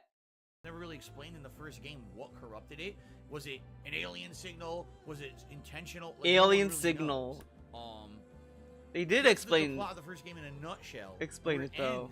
Is that character who was narrating, who had been helping Aloy, the main character, throughout the entire game, turns on her at the end and escapes with this technology, because apparently you think, oh, he wants power, but it's not really clear his intentions. Is he a villain, or does he think that he knows better than everyone else? I don't know. It was unclear. It was kind of a very big It was unclear. Silence made it very obvious that he just wanted knowledge. He just wanted absolute knowledge of everything. So why wouldn't he want Hades, the one AI that he could talk to? A very big, what if, who knows, and everyone kind of speculated what really was, okay? So before we start, I just want to make sure that everything's on by default. And I actually want to turn it onto performance mode graphically. Well, let's see. When we'll slow down all those... Alright. Yeah, alright. Controls, I'm not going to do audio. Subtitles on, subtitle size large. We don't think we need extra large. We'll go with large, and we will turn on the subtitles background. Visuals. Here we go. Favorite performance, favorite resolution. I want a favorite performance. Okay. Good. Dynamic. There you go. So the camera will go left and right. Rather than just being over one shoulder, it'll switch shoulders and make it feel more natural. Okay, I'm okay with that. We're done with this. Alright. I did what I wanted to do. So let's go back to Hate Army Watch. Wait, no, let's do Anlit. Anlit got vids. Now there's all these clip channels. Like, you have to, like, fucking think about which clip channel to go to. This is too much thinking. Unrecorded Horizon Forbidden West chastises unrecorded Pokemon Legends. Let's do this one. Alright, everyone, can you... Oh, excuse me. Let's try that again. Alright, everyone, good evening, and welcome to the late stream. That was not sounding very good when I first started talking. How you doing? Hope you're all ready for another 2-hour session of Horizon Forbidden West. Now, of course, the first thing that everyone is going to ask me here tonight is, what do I think about the game so far, right? Well, the best thing I can do for you is to describe the things that I've definitely noticed as standing out. The graphics are absolutely outstanding. Very nice, smooth 60 frames per second on the PS5 with insane amounts of detail. People playing on the resolution mode are basically saying the graphics are photorealistic, but there's choppiness in the frame rate. So I'm not messing with that. I'm going on full performance it's probably mode. just I don't see 30 frames. I don't know if it's choppy. I'm absolutely loving that about the game. The level design seems pretty good so far. Of course, I've only been in the introduction. The introduction lasted about 2 hours, and then it threw you into the end game. I really don't know why the intro took him so long. People, to be honest, who you had been dealing with in the last game. A lot of your characters and everything returned. You learn a little bit about the fallout of the last game and where this game is going. And now I literally, like, just in the last 20 minutes of the first stream, got into what's considered the real game, where you're going to be going around real game, exploring, not the fake game. Enemies in an open world environment, getting optional items, doing optional side missions, and then heading forward in the main plot. So I can't really comment yet on the core game mechanics because guess what? We haven't really done much with them.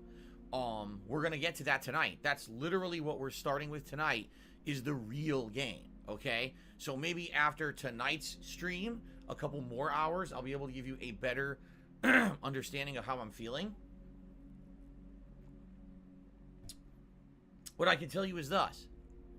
Viewer reaction is literally exactly the same as what happened 5 years ago for Horizon Zero Dawn, okay? Viewers are either bored or saying, gee, I hope it gets better later on. It's kind of bullshit that he's using the first game as an example, because the first game got interrupted by Streamlabs OBS, whatever the fuck he was using, kept crashing. This was the beginning of when he was streaming on Twitch, so, like, it, you know. And some are basically saying, oh, this game isn't very good, you should switch it for another game. I'm not even kidding. This is exactly what happened with Horizon Zero Dawn years ago. I was trying to play through it and enjoy it, and people were basically being very negative on the streams about it, saying that they found it not entertaining to watch, and they wished that I was playing something else. To give you some perspective on this, okay, earlier today, the first stream, the premiere stream of this game, alright, didn't even hit the tier 2 tip skull. We didn't get a single new member, okay? Viewership dwindled after about an hour to an hour and a half of playing the game. It dipped by hundreds of viewers. Yeah, and I can only do so much with the game. If the game is doing giant exposition at the beginning of the game to get you set up to where it's going to be the real game, I can't help the game doing that. You know what I mean? In fact, the chat slowed down to a crawl, and people weren't even really talking anymore. But you're playing the game. Compare that with yesterday. I was playing King of Fighters 15, right? The chat was going crazy all day long. Contributions were good yesterday. Engagement was good. The viewership was the engagement was probably really good for King of Fighters because he kept bellyaching about the response of King of Fighters. So of course they're gonna make it successful. For some reason, this series maybe is a series better to play than watch. Because people are just hoping that he'll play King of Fighters that like more than Super Turbo, which isn't gonna happen. The real meat of the game. He's gonna drop it. But if the premiere stream couldn't even hold attendance and interest, I mean, the only thing I can say is it's a possibility where a lot of people are playing this game on launch day. A lot of people have been hyping this game and wanting to you know, better to play it themselves, and then maybe they'll join us later. Because tonight I'm playing for another 2 hours, which means I played 5 hours today, right?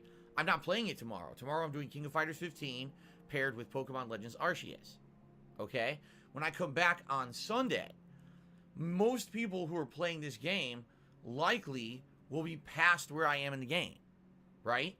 So they should be able to come to the stream on Sunday and join us if they were purposely staying away. Like, I know for a fact there were a few regulars here this morning said, I'm here for the pre-stream, but as soon as your pre-stream's over, I'm out of here because I don't want to spoil myself on the game. I'm going to start playing it myself. You see? So that could definitely be one of the situations here. But admittedly, I'm a little worried when I play the first stream of a game that was supposed to be a major release and the people who are here are telling me it's boring. It's not me, it's the game. And it's the game, dude. You know, everything fucking basically was gamers less than yesterday, right? That's pretty crazy. Yesterday's King of Fighters stream, which is not even known to be a mainstream game right now, got way more attendance and support and viewership than Horizon. All right. I don't know. It's not supposed to be a mainstream game. King of Fighters? What I would say is this, guys. Okay. Okay? Please, tonight, if you're having a good time with me, support the stream. Whether that means giving the stream a like to give it more engagement so we can get more people on YouTube to notice my streams and content. Whether that means actually doing something like becoming a member of the channel or a super chat or a super sticker or a tip. All of that is appreciated, considering the fact that it was actually slow earlier today. If some of you were maybe here for the first time and you were thinking of supporting the Horizon streams, by all means, yes, please do so tonight. I would definitely appreciate it to hopefully make up for the slow stream wrong direction. Today. It was very surprising to be playing a new release like this and having it that slow, okay? As opposed to yesterday, which was the complete opposite. I don't know. Okay? So let's see what happens tonight. I hope you guys will have some fun. Remember, we do have rewards in effect for tip levels. If you raise $50 in tips, it's Gunner Glass's time. If you raise $100 in tips, you can either choose between 4 different hats, which is the Cowboy, the Pilot, the Pikachu, or a Viking hat. And if we get the full funding goal tonight of $150, which sure would be nice because it was so slow earlier today, then you get to choose either a vest or a football jersey for me to wear, and then the type, because I have different ones to choose from, okay? Excuse me. So, I hope you guys will enjoy tonight's stream, and give me your honest feedback, too, about the game. I'm very curious to hear everyone's feedback about it after we play it tonight. Obviously, you know, I like honesty, and if you guys really think it's crappy, let me know. You know, here's the way I'm seeing it. I'm playing it no matter what. I'm going to play it through, and I'm sure it's going to be a lengthy playthrough, but if it so happens that after playing it today and maybe Sunday, if the consensus is, man, it ain't that good, then we could maybe switch it up, and maybe I could, for you know, a little bit, maybe do a little bit more Skyrim in place of it, because Skyrim was doing very good as a daytime stream. So maybe so was Pokemon. That, you know? I like how Skyrim can go back to being a daytime stream, but not Pokemon. Pokemon is banished in night streams only, even though it got a lot of support in the daytime. But no, it has to be nighttime. It has to be. It's built to be a chill game. Think about it, okay? I mean, I'm in no rush to finish these games anyway. This game plus... Not yet. Not yet. My cover... Because you'll know for a second, once Mark starts rolling around, he's gonna be like, guys, we gotta beat Horizon Forbidden West. We gotta beat it. We gotta beat it, guys. We gotta beat it before... Ghostwire Tokyo comes out. We gotta beat it before Kirby. We gotta beat this game, man.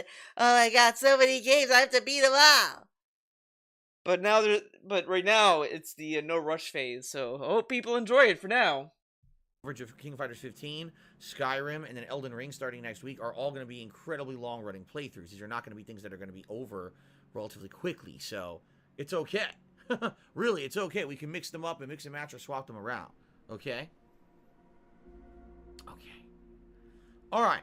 So let's do a couple quick shout outs and then we'll get started. There are no tips here yet today. It really would be great to get some tips tonight. Let me put it this way, and this has almost never happens. Here's what happened on the first stream.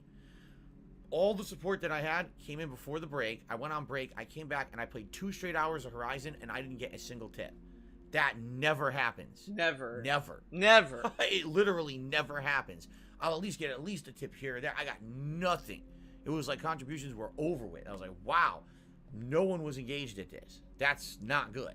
So, okay, but we do have YouTube side contributions. We actually have AAKHBAF or Akbaf, who became a channel supporter. And with that, I'm curious if we did go up, because we actually were at 374 members earlier today, and then it froze.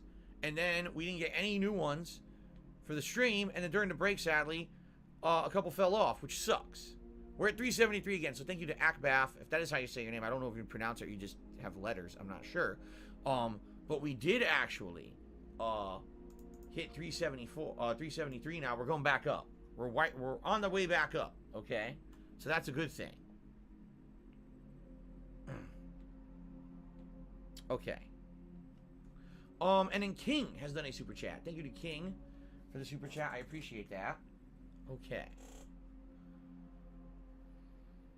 Oh, I don't like this. All right, well, Get Matthew out of here. has tipped me $10 to get tonight started. I appreciate that, Matthew. Thank you for the first tip of the night. And as we're...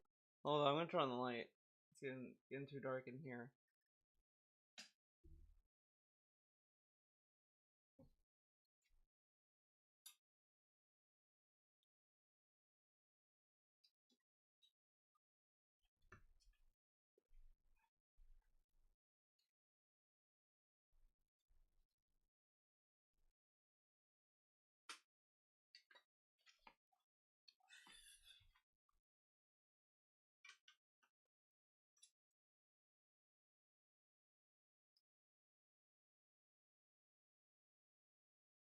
There we go. No, I think I found their calling, guys. But guys, if you want to change the mascot, we got like Ram, we got Kyoko, but remember, you guys gotta hit the tips goal, or we're never gonna get these other mascots. You know what I mean? We're about to start. I want to blow my nose because I feel like I'm going to sneeze. So I'm going to mute the mic and just quickly get up, blow my nose, and be right back, and then we'll start, okay? In fact, I'll boot it up now because the game actually is paused. I left it where we were earlier.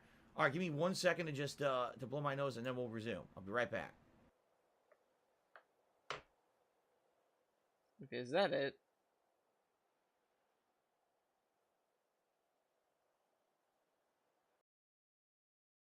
Guys, ready? Alright everyone, so welcome back. After my initial stream of Horizon Forbidden West earlier today, it is now a few hours later, and I'm back at night to play a couple more hours of the game. We have just arrived at the major town. We're walking around basically talking to everyone in town and unlocking quite a bit of side content to go do out in the open world around the city, which we're likely about to go do. So let's go here because there was a person who was talking to the village leader who said to go meet him over here to learn about his plight and maybe what we could do for him. Let's see what he wants. Here he is. His plight, dude. Alright.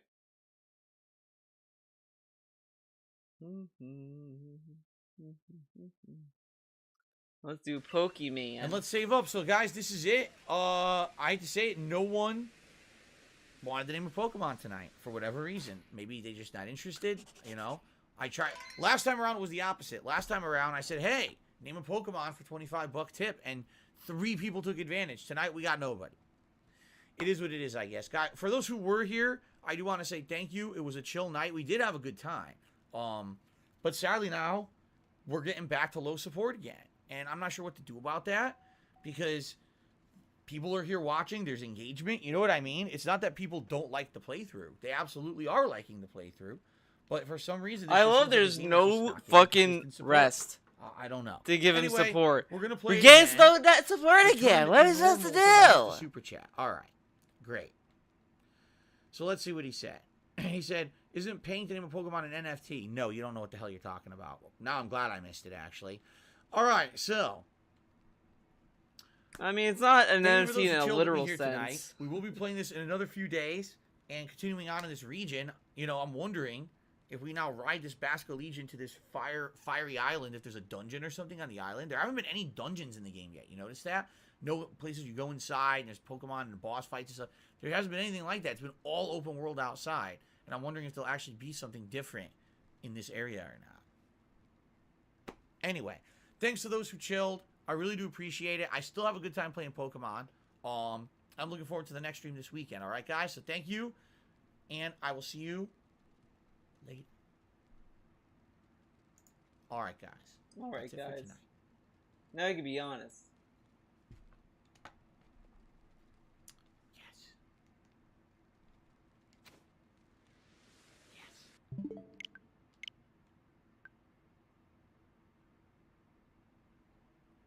Yes. Okay. So, guys, thanks. Have a good night. I hope everyone had a good day with me today. Tomorrow, what are we doing? Tomorrow, we are doing Dying Light 2's final stream for now.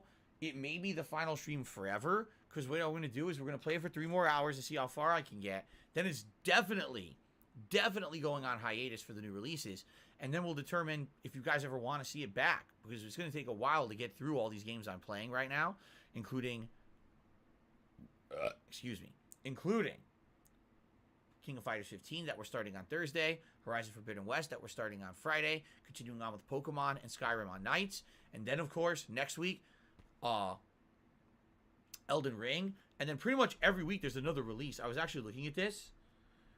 So here's March. Gran Turismo 7 on March 4, WWE 2K22 on March 11, Stranger of Paradise Final Fantasy Origin on March 18, Kirby and the Forgotten Land, as well as Ghostwire Tokyo on March 25th.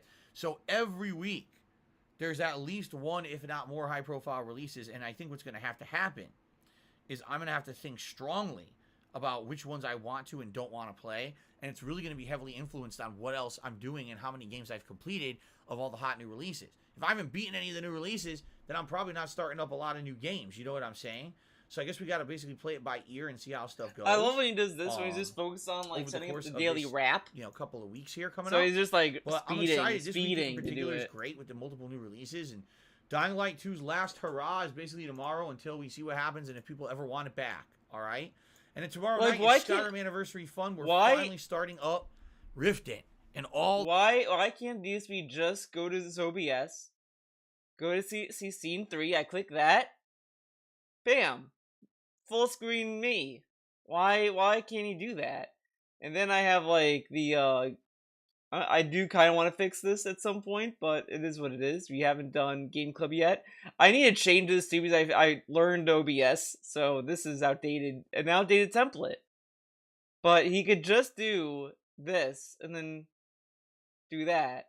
You see how my face cam stays the same size? Now, of course, he changes resolution, I guess, but you really think he changes his resolution for his fucking daily wraps? I don't think he does. I don't think he does, man. Not all the content not at all. that is in Riften, because there's a ton of content in Riften. Okay, a ton to do. So, all right, guys, please have a good night. Thank you for chilling with me. I hope to see you all tomorrow for Dying Light 2 and for Skyrim. Sound good? Thank you. Please have a good night. I'll see you all tomorrow. Peace out. Cool.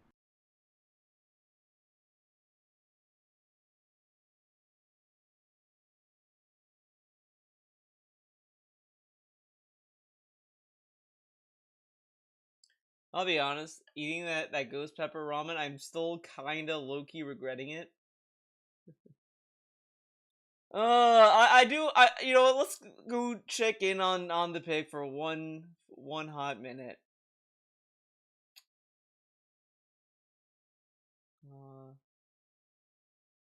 COVID-19.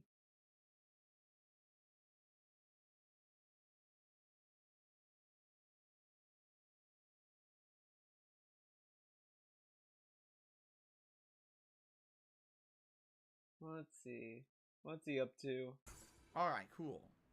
Alright, Ali Corny, I'm timing you out. We've had enough of your bullshit. You just keep fucking spamming the channel. If you do it again, I'm gonna ban you. We had enough. We had enough of you. Yeah, Zebra, exactly. He says this brings you back to good old In the Lab days. That's exactly what we're doing. This is In the Lab with these Oh my characters. god, we're doing In the Lab! Oh! So let's now go to Iori. Oh my god, we're doing labs! No, get out! Oh, that'll definitely put me to sleep.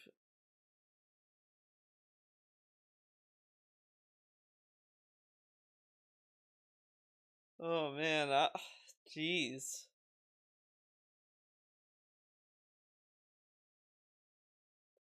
Oh, let's see, disaster has a nice cry over how much he What? He didn't jump for it. He's a fucking idiot.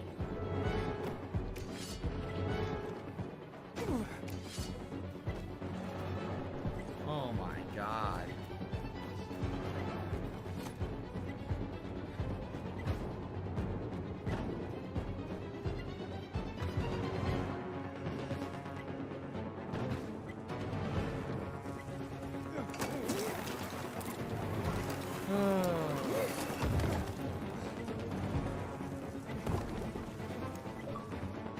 Oh, good.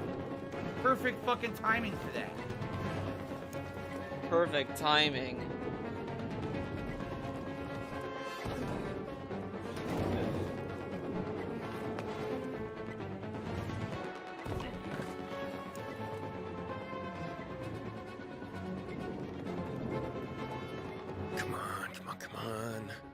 Faster.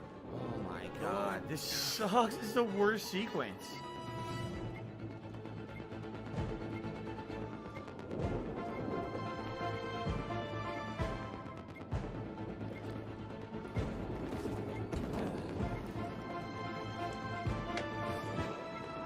He missed! He fucking missed.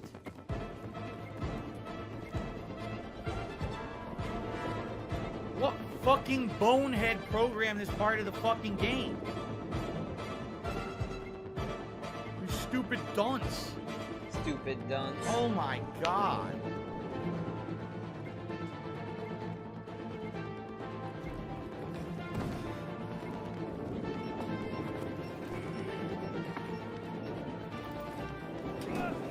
He fell.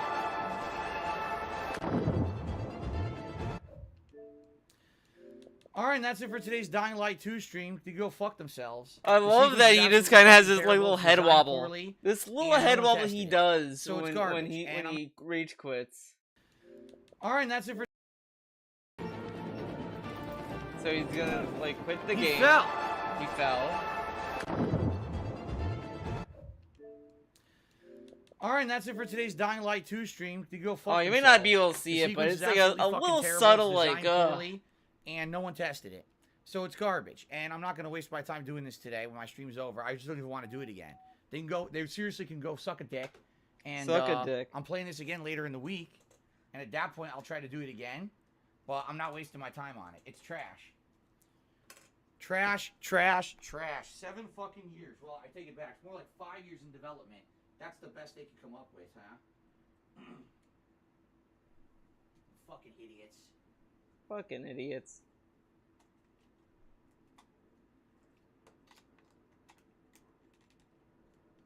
That's just dunce level. Dunce fucking level. Game development right there. Who tested that? Did you? They obviously didn't. They just, oh, well, the game dev ran through it perfect, so it's fine. Did anyone fucking play it? It's broken.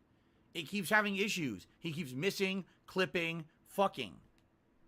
All right, maybe not fucking. That would be pretty bad if he was doing aerial fucking, trying to do that. But that was complete trash, and that's frustrating. So we'll start. I mean, that's actually a fun place to resume next time to see how quickly I can do it next time. He just said it was garbage. Like, it'll be a fun place. Because again, but okay, it's hilarious. That's incredibly similar to the sequence in Dying Light 1 where you're in the sewers being chased by the undead and you have to outrun them. If you mess up once, you die. And so you have no chance to recover. So you have to do it over and over. Now, they're intending it to be this smooth-moving parkour experience, but because the game is buggy as shit, it's not. You miss a jump. You press the button, it doesn't jump. It clips through. It's the same shit, only now there's no zombies. Now you're timed, or the bomb blows up. It's the same exact fucking sequence from the first game, and it's terrible. Just like the first game. All right, well, guys, that is it for Dying Light 2 today. I am playing this again, another major stream before other new releases come out. So hopefully next time around we can finish that sequence and actually see what happens with the story. What was supposed to happen, I believe, is you basically get rid of the PK in this area, and then, for what I'm to understand, the plot opens up a bit. And then remember, guys, he doesn't look up games he's playing, but he knows all this. Glider where you can go from high areas and glide around is coming. Like, it's right around the corner. He knows this, but I didn't get to it today because they padded the story with bullshit. Instead of, oh, where are the explosives that you just disarmed 10 minutes ago? Oh, I left them at the water tower. Why don't you have them, you fucking idiot? If you had them, here they are. Okay, no. Go to the water tower and get them. Oops, the water tower got attacked. They got stolen. Oops, zombies have them in crates. So go around searching random crates. Oops, you don't have enough. Now you got to go steal fertilizer. Oops, now he crafted it, but the bombs don't work because he didn't place them right. Say, like, what the fuck? This could have been done. Literally, an hour of gameplay could have been 2 minutes of gameplay. And that's why games like Dying Light 2 are starting to fail. That's exactly why. Because you pad the fuck out of the game to make it feel like it has length and substance when it doesn't. Literally, you sent me on an hour-long boring fetch quest that I should have finished in 2 minutes and got to the next part of the plot. But you fucked it up to pad your game. Okay, guys. So that is it for Dying Light 2 for today. Until next time.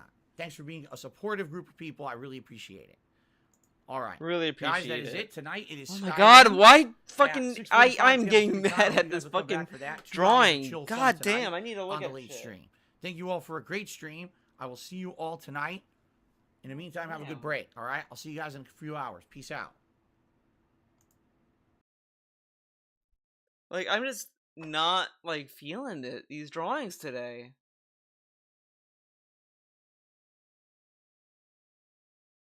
I feel if I keep drawing, I'll get better, but it's this conundrum, man. It fucking sucks. It fucking sucks. There's one final thing I will say. It's a running thing that I've been saying for many years. I'll say it again this morning. Running okay? thing. Ladies and gentlemen,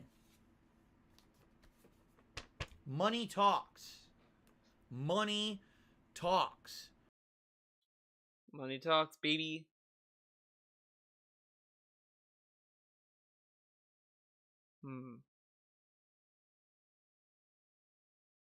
So, ladies and gentlemen, thank you for a great stream. This is a good, nice, chill stream of Pokemon Legends Arceus. I had a good time. I hope that you guys did too. We made good progress in the story, right? We did two legs of the story, pretty much. And we caught a lot of Pokemon. We did a few interesting fights. Keep in mind, this game will continue like this for a while. In fact, over the month of September. Boy. Hold on a second.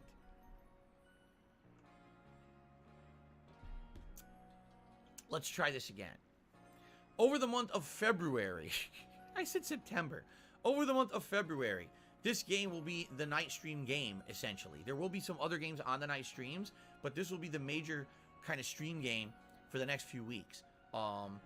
It's chill. It's fun, in my opinion. I'll be playing it at least twice a week, if not more. This week in particular, I'm playing it more than twice.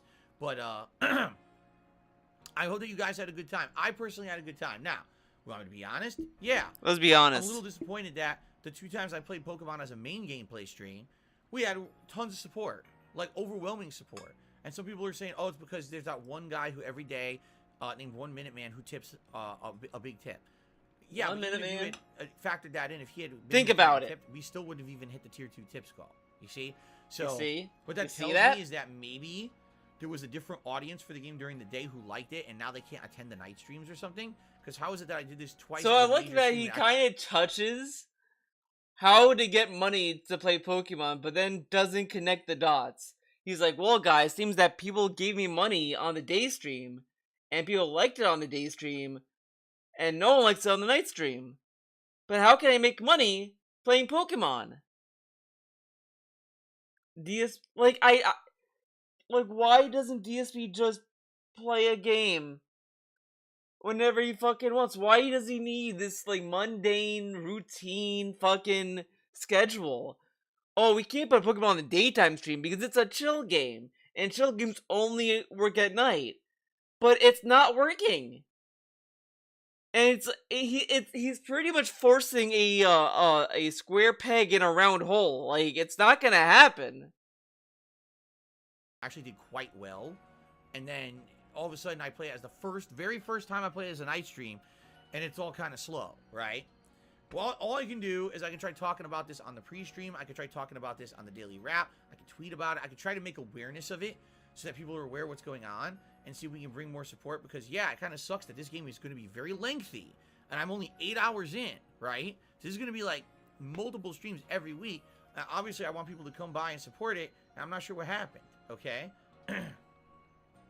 I think it was a great stream. We had good conversation. You guys were helping me out and learning about Pokemon evolutions and stuff, and we had good progress. So in my book, everything was good except the contributions weren't great, and there's nothing I can really do about that besides say I wonder what happened and maybe make people a little bit more aware. But I had a good time, so I'm actually very much looking forward to the next stream in a couple of days. All right, I want to say thank you guys. I just like that the night streams have become nothing, but we gotta get you guys to give me money.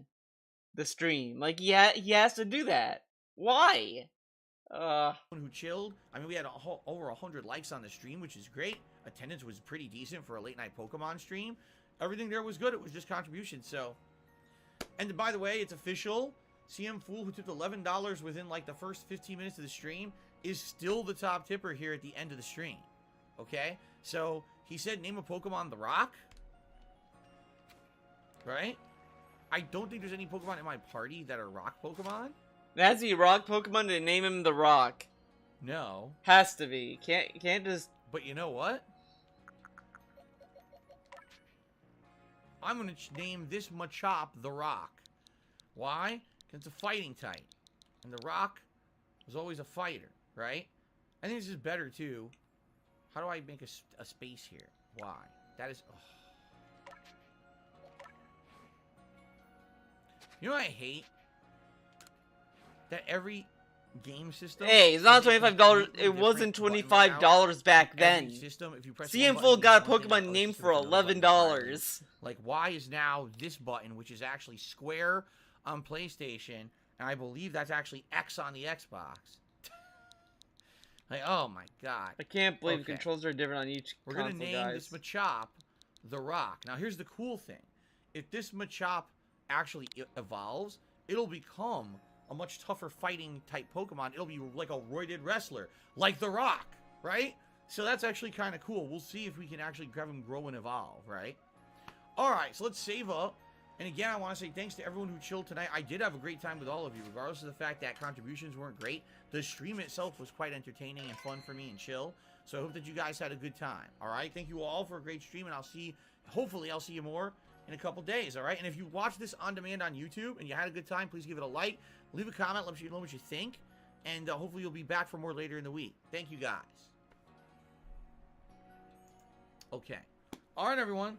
So yeah, everything I said, I mean. Like, I had a great time tonight. So it's not like I'm going to sit here and be angry about contributions. I had a good time. I just hope that things do pick up. I hope it won't be like this every night, you know?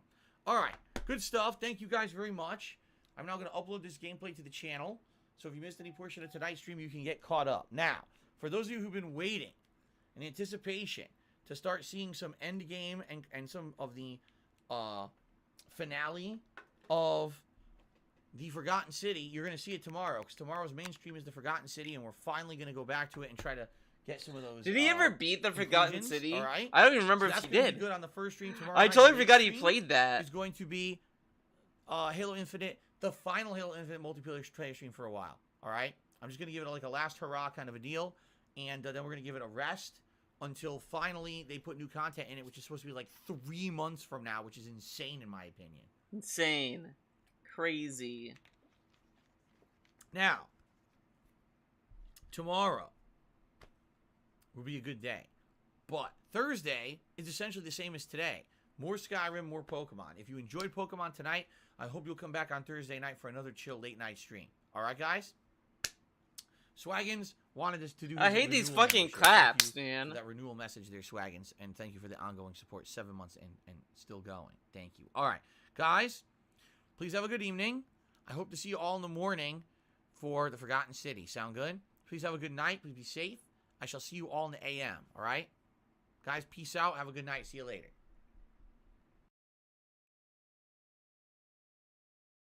See you later. Oh, okay. Now let's go to Hate Army Watch. Let's see what he got. Oh, my Flugga's live. Big ups. Let's see. The Keemstar rant. The Shell Circus for Elden Ring begins. You know, let's watch this.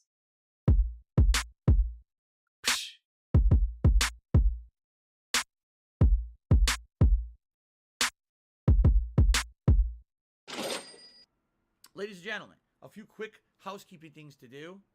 Ooh, my neck is a little stiff today. A few quick housekeeping things to do before we get started talking about Horizon Forbidden West and my thoughts about it.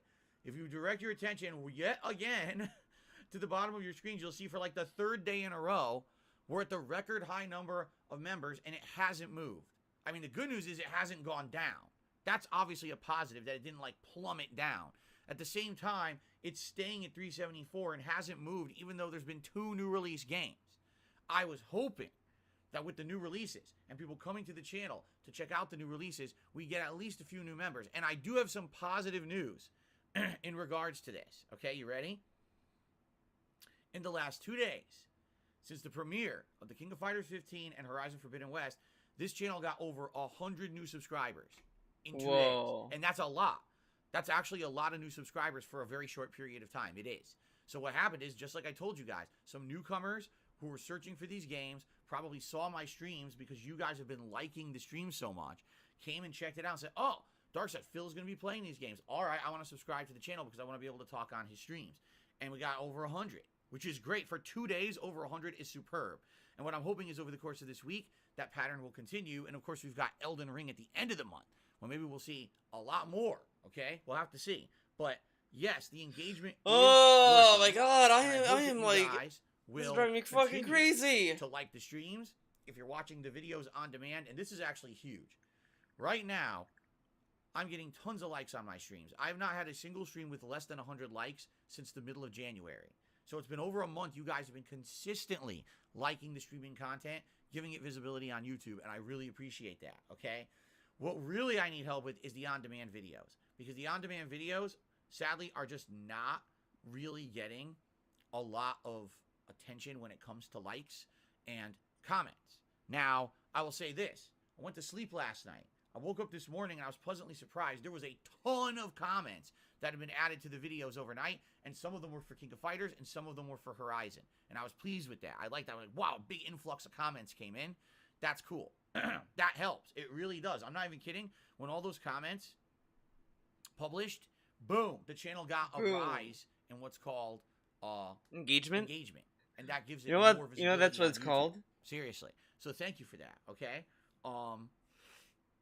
So I hope you guys will continue with the engagement like you have been, but really where we kind of need help is in the on-demand videos, okay? The on-demand videos, if they got more likes and more comments, it would help a ton. To give you some perspective, okay? Yesterday, part 1 of Horizon Forbidden West, which hasn't even been out for 24 hours, not even close, because the video published at like 5, 6 p.m. or something yesterday, so it's not even close to 24 hours yet, has over 3,000 views.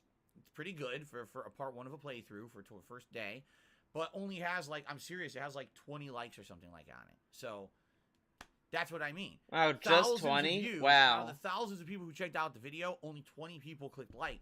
That's actually bad. That makes the channel seem like it's, you know what I mean? Like everyone watches, but no one's liking it. The truth is, it's my fault. I will 100% take responsibility. How many years? He keeps saying this guys, fucking bit. Like, we get it. We get it, Phil. You blame yourself. Wow. Did I foresee what was going to happen last year happening? No, I didn't. I didn't expect Twitch to kick me off literally for no actual legitimate reason, because someone in the company had a management shift and decided to be a bunch of scumbags and kick a bunch of people out, even if they didn't do anything wrong. No, I love that he says that people were getting kicked out and, oh, this and that. But if you tell him, wow, Phil, you got kicked out of the Twitch partnership, wow, he will tell you that he didn't get kicked out. But he will always say he's been kicked out. But he wasn't, man. Come on. So, that being said, we got to get back in the mentality of, oh, if you're going to watch a video or a stream here on the channel, please like it if you like it. And that's another thing I want to emphasize. Only like it if you like it. If you legitimately are watching content on here, you don't like it, do not like it. I only want likes if they're deserved. The point is, we have consistent people, thousands of people coming back to watch the content who like it, or else they wouldn't be coming back, yet they're not liking the videos. So that's what I really need, is help here with the on-demand videos. You guys on the streams are doing an outstanding job of engagement, right? 100 likes on this dude sounds like he's like training. He's training people. That's huge. All right, guys, do this and you'll get a treat. Right now and is liking them. You're helping tremendously. You should do a like goal reward. If you get 100 likes, you'll do a dance. You should do a 100 like dance. Why I'm doing it. First thing I'm gonna do when I start with King of Fighters today is say, hey, if you're watching this on demand, please give it a like, and I hope you understand why I need to do that. Okay? Thank you. Okay, so 374 members, and we've been stuck there for several days. Now, anyone who becomes a member today, if you're a new member, you're going to push us to a new record on the channel. How cool would that be to say I'm the new record-breaking member, right? And how cool would it to say, oh, the channel is growing naturally, because these are not gifted memberships. YouTube never enabled them. Here we are, 3 weeks into February. We were hoping that February would be the month YouTube would implement all the changes, the positive changes. Who's They've we? implemented nothing. Absolutely nothing. They're sitting on their fucking thumbs doing nothing. Now compare this to fucking Street Fighter 6. They do a teaser trailer, they show the logo. They just showed anything. Oh my god. YouTube has been working on the fucking gifted memberships for years. And he also he also said it was very smart for YouTube to test out gifted memberships in Japan, but before they unveil it to the world. But now they need to do it right now. Drop everything, do it right now. Bullshit, fucking up the site rather than actually improving what they promised they would improve this year. That's pretty disheartening, to be honest. Someone who makes a living here and really needs help to be, to grow, and they're not giving me the tools and opportunity to do it because they refuse to do what they've promised they would do this year. It pisses me off. No, he says this, but he doesn't understand how sad it sounds that he needs gifted memberships to grow. He needs that to grow. But if DSP was entertaining or talented or if people liked his content, why would he need gifted memberships to grow? I mean, how come everyone else is able to grow without it except for Phil? Phil needs it to grow. And yeah, it's the second month of 2022. They didn't say what month, what quarter, or when gifted memberships were going to drop. They just said, oh, we're going to drop it in 2022. That's it. Hopefully, eventually, they will get around to doing what they promised, okay? And then maybe we'll see a burst, but we're not there yet, all right? We're trying to hit 400 members by the end of the month, and if we hit 400 members by the end of this month, a fun viewer's choice playthrough will take place where you guys will get to nominate and then vote on games for me to do a full playthrough of here on the streams. So many different genres of games and IPs that I never really even knew existed have been played as a result of these kinds of events, and I would absolutely love to do it again, but we need to get these memberships up. So if you're not a member, but now it's like you can't. So many benefits. But now it's more limited. Stream chat and the video comments. A chat crown to show how long you've been a supporter, both on the streams and in video comments. Access to all of my emotes on the streams and in video comments. The ability to talk as much as you want on the streams with no limitations at all. No slow-mo, right?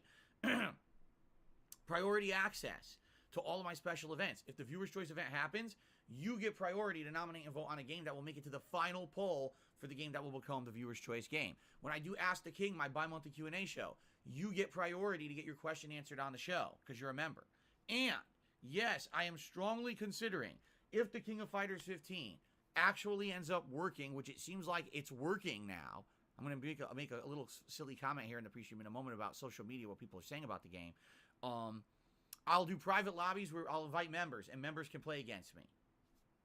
Okay? So. Whoa. Members can play with him? Becoming a member here. And, please consider it today. I've never heard him ever promise that before, but he says this, but he could try it now. He could do membership multiplayer now. Why does he have to wait for so long? Oh. Now keep in mind, I'm a crowdfunded individual. I make my living on all kinds of support that I get via the live streams and, of course, also on-demand videos, but primarily it's during the live streams. So that means memberships, super chats, super stickers, and tips. Tips are how I make my living. What was I pointing at there? Tips are how I make my living. Please consider supporting today's stream. The first King of Fighters streams you guys did support, and I really appreciate that. I'd like to keep that going. We have tip rewards in effect. If you raise $50 in tips, I put on a pair of Gunner glasses. If you raise $100 in tips on today's stream, you'll get to vote on a hat for me to wear. All kinds of silly ones like a Pikachu hat, a Viking hat, a pilot's hat, all kinds of stuff. And if we get the full funding goal today of $150, you'll get to choose between 3 different football jerseys that I actually purchased 20 years ago to wear at competitive fighting game tournaments. I wore these jerseys playing games like Capcom vs. SNK 2 that had characters from King of Fighters in it. How cool is that?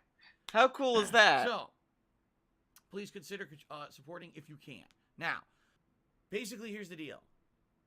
Okay? Yesterday when I was playing this game, here's what happened. Okay? We started off with hype. Everyone was all excited. Oh, wow, Phil's playing Horizon Forbidden West.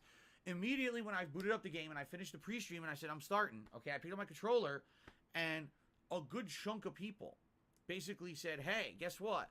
We don't want to stick around, okay, because we're playing the game ourselves. And this is a big, highly anticipated release we've all been waiting for. We're going to go play it ourselves today, so we're not going to stick around for your stream, but thanks for the great pre-stream. And you know what? I appreciate the honesty, and I appreciate that the people still came I out appreciate the honesty. Dude, really imagine nice. talking to your audience like that. I appreciate the honesty that you're telling me all this stuff. It's kind of silly. It's like a role in class. I appreciate the honesty. And it was a good amount of people. There's a lot of regulars that did that. That said, hey, I'm here for the pre-stream, but then I'm out of here to go play the game myself, okay? And I knew that was going to happen. The thing is, because I'm a variety streamer, I don't play the same games every day, as you know. I played Horizon all day yesterday, right? Today I'm not playing it at all. Go back to it tomorrow. In general, most people who play a new release will actually play it consistently. So a lot of you will likely be past me in the game by the time that I start streaming it again tomorrow, which means, perhaps tomorrow we will get some of the people back who were not here yesterday. They'll be able to come and join us for the stream tomorrow and maybe even give us some of their own personal opinions and experience on what they got out of the game as they're playing it. Okay? Whoa. That would be pretty neat. That typically happens with big releases where we get a chunk of people who can't be here for the first day, but then they come back later. Okay? Yeah, see, Cracker Jack says it was me. He was one of them. He's a fan. He wants to be here, but you want to spoil, and I totally understand. Why do you want to watch someone play a game you're about to play yourself? That's stupid, right? I'm with you on that. Okay. So, that being said, that I understand, okay? But here's what happened yesterday. So I started streaming the game, okay? And basically, when we started, it was like over 400 viewers, good attendance. People seemed to be engaged. We got to the intro segment of the game, which takes about 2 hours to get through the intro. Some people thought the game looked gorgeous. Others were just basically criticizing it, saying, wow, it looks just like the first game, okay? After we got through the intro segment, and we got to the desert, and now you're exploring the area from the end of the first game, I thought it was neat. I was like, wow, this is pretty cool. You're getting to see all the characters from the first game. It's kind of like an epilogue to that one. You say goodbye to them as you move on to the Forbidden West, which obviously is going to be a whole new cast of characters and all that going on. I appreciated how they tied it in. Wait. Epilogue to that one. You say goodbye to them as you move on to the Forbidden West, which obviously is going to be. Oh, okay. I thought you say you say goodbye to the Forbidden West. I was like, wait a second. With the first game, a lot of people didn't. They were like, man, it's the same Hold stuff. up. What's going on?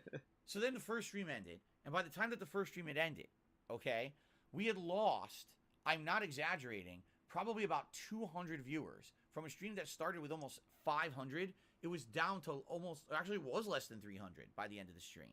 And a lot of the people on the stream had basically been complaining the whole time, okay, and saying that it didn't seem very engaging or very interesting, this game. Now, here's the thing.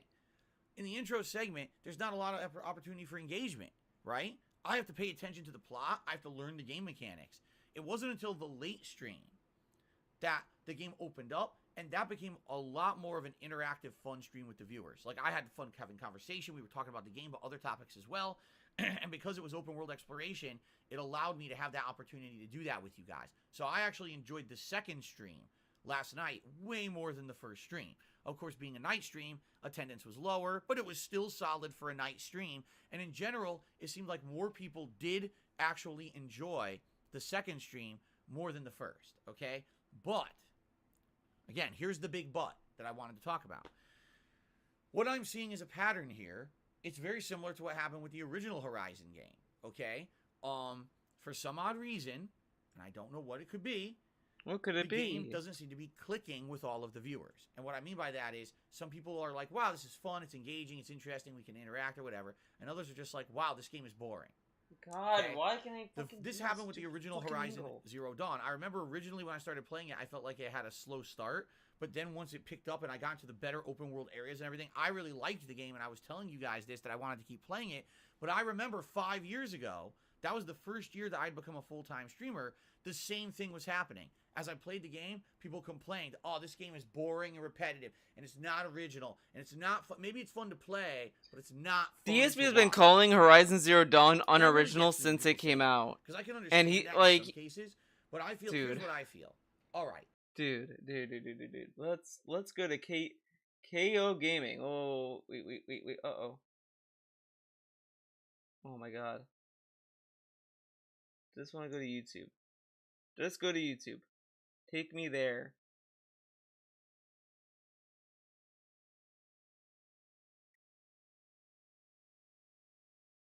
DSP loves playing with toys. It's a good title. KO Gaming. Horizon Zero Dawn. There we go. So all these slow-moving cars outside, and it's like really distracting. It's a convoy of fucking minivans. There was quite literally, a convoy of vans driving by. Let's watch this. What is up, everyone? What is up, Here, everyone? and welcome to KO Gaming for my review of Horizon Zero Dawn, the PlayStation 4 exclusive game that everyone's been buzzing about for the past week or so. Now, last week, after playing about 10 hours of gameplay, I'd made a first impressions video about Horizon right here on KO Gaming, so I strongly recommend you check that video out before you watch this full review, because I'm going to be reiterating a lot of the things from that video, but I have now played an additional 14 or so hours, finished up both the main story as well as completed many of the major side questing arcs of the game, and I have a lot to talk about. Does this game live up to the massive hype that the mainstream media and even independent reviewers were giving it, or was it overhyped and does it really just seem to be getting way more attention than it deserves? Let's talk about the pros and cons of Horizon from the start. First off, no one's going to deny that Horizon is a beautiful game, and especially on the PlayStation 4, where typically when you have a console and it's the nerfed version of the game, since this game was designed exclusively for this console by Guerrilla Games, who, by the way, were previously known for franchises such as Killzone, the graphics absolutely excel. You've got a steady 30 frames per second in most cases. Yes, every once in a while during a heavy firefight, it may chug up a little bit. Killzone, you have a console and pros and cons of Horizon from the start. First off, no one's going to deny that Horizon is a beautiful game, and especially on the PlayStation 4, where typically when you have a console and it's the nerfed version of the game, since this game was designed exclusively for this— You have a console and a nerfed version of the game. But the game was designed for the PS4. Console by Guerrilla Games, who, by the way, were previously known for franchises such as Killzone, the graphics absolutely excel. You've got a steady 30 frames per second in most cases. Yes, every once in a while during a heavy firefight, it may chug up a little bit, but for the most part, pop-in isn't really noticeable, except for in a few parts. As you're running through this beautiful post-apocalyptic open world, you're going to see breathtaking environments, on the fly, weather changes, night to day transitions, and just gorgeous views. I absolutely love that you can look out on the landscape similar to, say, Final Fantasy 15, and you can see things way out in the distance that if you actually walk there, you can climb it. I absolutely love that. The fucking Todd Howard meme! If you can walk it, you can climb it. The open world is there for you to explore right from the get-go, and the graphics really do hold up to a 2017 standard, so 2 thumbs up there. 2017 The actual standard. gameplay content of Horizon Zero Dawn is varied. You've got a main quest, which could take you anywhere from 12 to 15 hours to beat if you just stuck to that, but there's also a lot of side content, which kind of goes off the beaten path, especially since at the beginning of the game, once you get through the 3-hour introductory segment, you're tossed into the open world of Horizon, and you're able to wander pretty much the entire map. Of course, there's going to be much higher level enemies and things around that are going to kill you really quickly if you wander into the end game areas, so it behooves you to kind of stick around to the earlier parts and do a lot of side missions in order to gain extra experience points to level up your abilities. Side quests are varied. Some of them are pretty typical, what you expect cookie cutter kind of for an open world game like this, including fetch quests and, oh, go find this random person who's stranded in the wilderness and it's probably her kind of quest where you go out and fend off some enemies and bring them back to camp. You know, pretty wash, rinse, and repeat here from stuff you've done in other games. There's also hunt quests where you hunt certain types of the robotic animals in the game. You learn. I almost thought he said hump quest. There's some hump quests? I was like, dude, I don't think there's a hump quest in Horizon. This attempt at a broy YouTube voice is disturbing. KO Gaming was quite a disturbing era of DSP content, and I miss it every day. I really do wish he did more KO Gaming videos. I genuinely liked his KO Gaming stuff. Not unironically. I liked it ironically, but it's like I just loved how bad his opinions are, or how dumb his little videos are, and then he stopped doing it. It's fucking bullshit. Learn their weaknesses. These are okay, but they definitely get boring after a few. And then you've got the weapons training, which is literally just get a certain amount of kills with a certain type of weapon. Those are pretty much there just to give you experience padding. So, out of all that, I would say that's kind of most of the boring side content, at least in my opinion, of Horizon Zero Dawn. But there were 3 different other kinds of content that I really enjoyed. First of all, the tall necks. These are giant robots that look like giraffes, and if you climb on top of them, you actually can get a scan that'll reveal areas of your map and show you all kinds of different waypoints and things and different missions to do. So this is neat. Think of it as like in Assassin's Creed when you climb a tall building and you scan around with eagle vision. It's kind of exactly the same thing here, only it's a little bit more creative because the tall necks actually are walking around and you have to creatively find a way to position yourself to jump and scale these things. It's not so easy. There's also the cauldrons. These are unique mini dungeons that are all roboticized on the inside. There was technically no way this would have continued. I kind of knew when he started doing KO Gaming that he would eventually get tired of it, because he did a lot of editing at the time. And I was like, yeah, DSP is not known for good work ethic, so this is a little too much for him to handle. So of course he would kill it off. You complete them by usually ending with a pretty epic boss fight. You'll gain the ability to mind control certain robotic animals. So not only do you get a little mini dungeon with cool enemies and a setup that's unique and a lot of experience points and loot, but at the end you also gain a really powerful ability. So those are some of the coolest things. You know, sure. I never really done the cauldrons when I first played Horizon. I never did them. Completely miss out because sadly Horizon Zero Dawn doesn't tell you when a significant side quest is significant or if it's just going to be another boring fetch quest. In this case, there's 2 or 3 major plot lines in Horizon Zero Dawn that if you don't do them, you'll never even meet these major characters. You could completely gloss over it as maybe this is going to be a boring side quest. Next thing you know, you're off doing bodyguard duty for a royal family, or you're doing all kinds of crazy stuff that's really fun and interesting and leads to some of the biggest fights of the game. I definitely like those, and I compare them to the same amount of quality as to say some of the major side quests in Witcher 3 from a few years back. So definitely the side content of Horizon is varied. If you're looking to do all of it, you could probably get, no lie, upwards of 40 to 50 hours out of Horizon Zero Dawn, and that's a hefty amount of content for a game release in the year 2017. But at the same time, you got to understand that a lot of the boring side content is really there just to pad the game, so it's really up to you ultimately what you want to do. Now, the actual combat and or gameplay of Horizon seems to be a unique mishmash of elements taken from other successful game franchises. For example, the combat is primarily bow and arrow based, and although you'll get a variety of other weapons like rope casters and traps and things that you'll use over the course of the game, your primary method of dealing damage in self-defense is using a bow and arrow. This is very... Dude.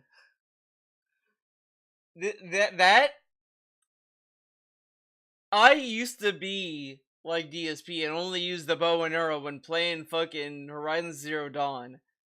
And then I think it was Ludwig World Order. I was talking to him about this game because he was showing off the his This How You Don't Play Cat edition of Horizon Zero Dawn.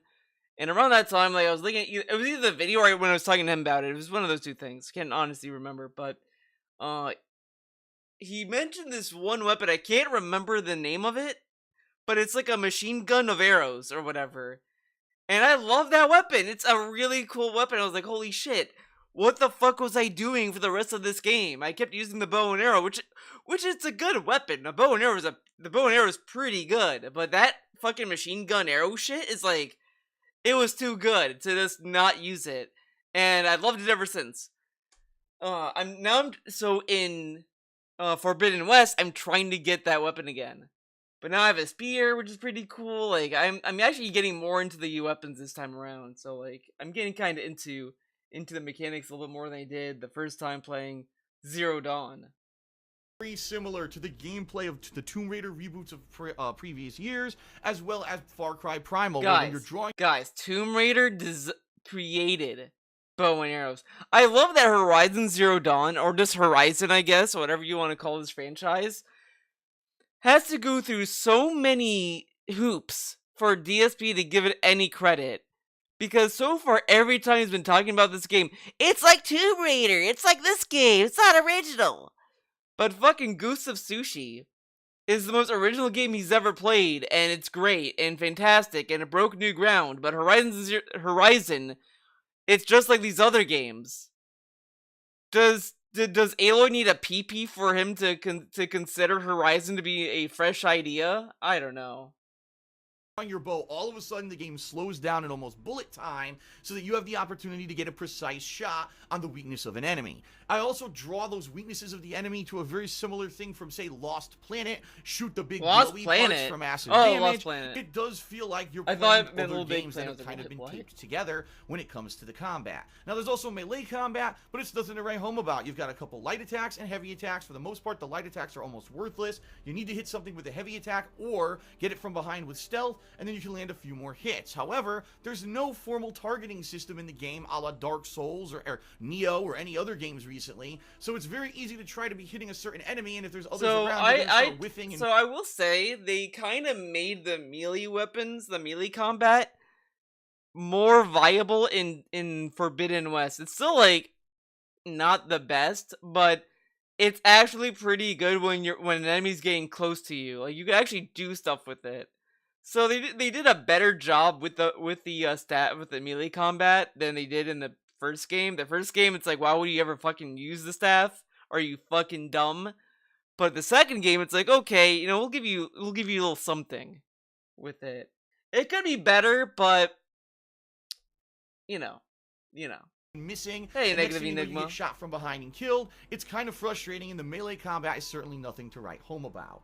Now, outside of the combat, there's also some exploration and investigation gameplay mechanics, again drawing a parallel to Witcher 3, where all of a sudden you're going to be using this device that you find in a cave.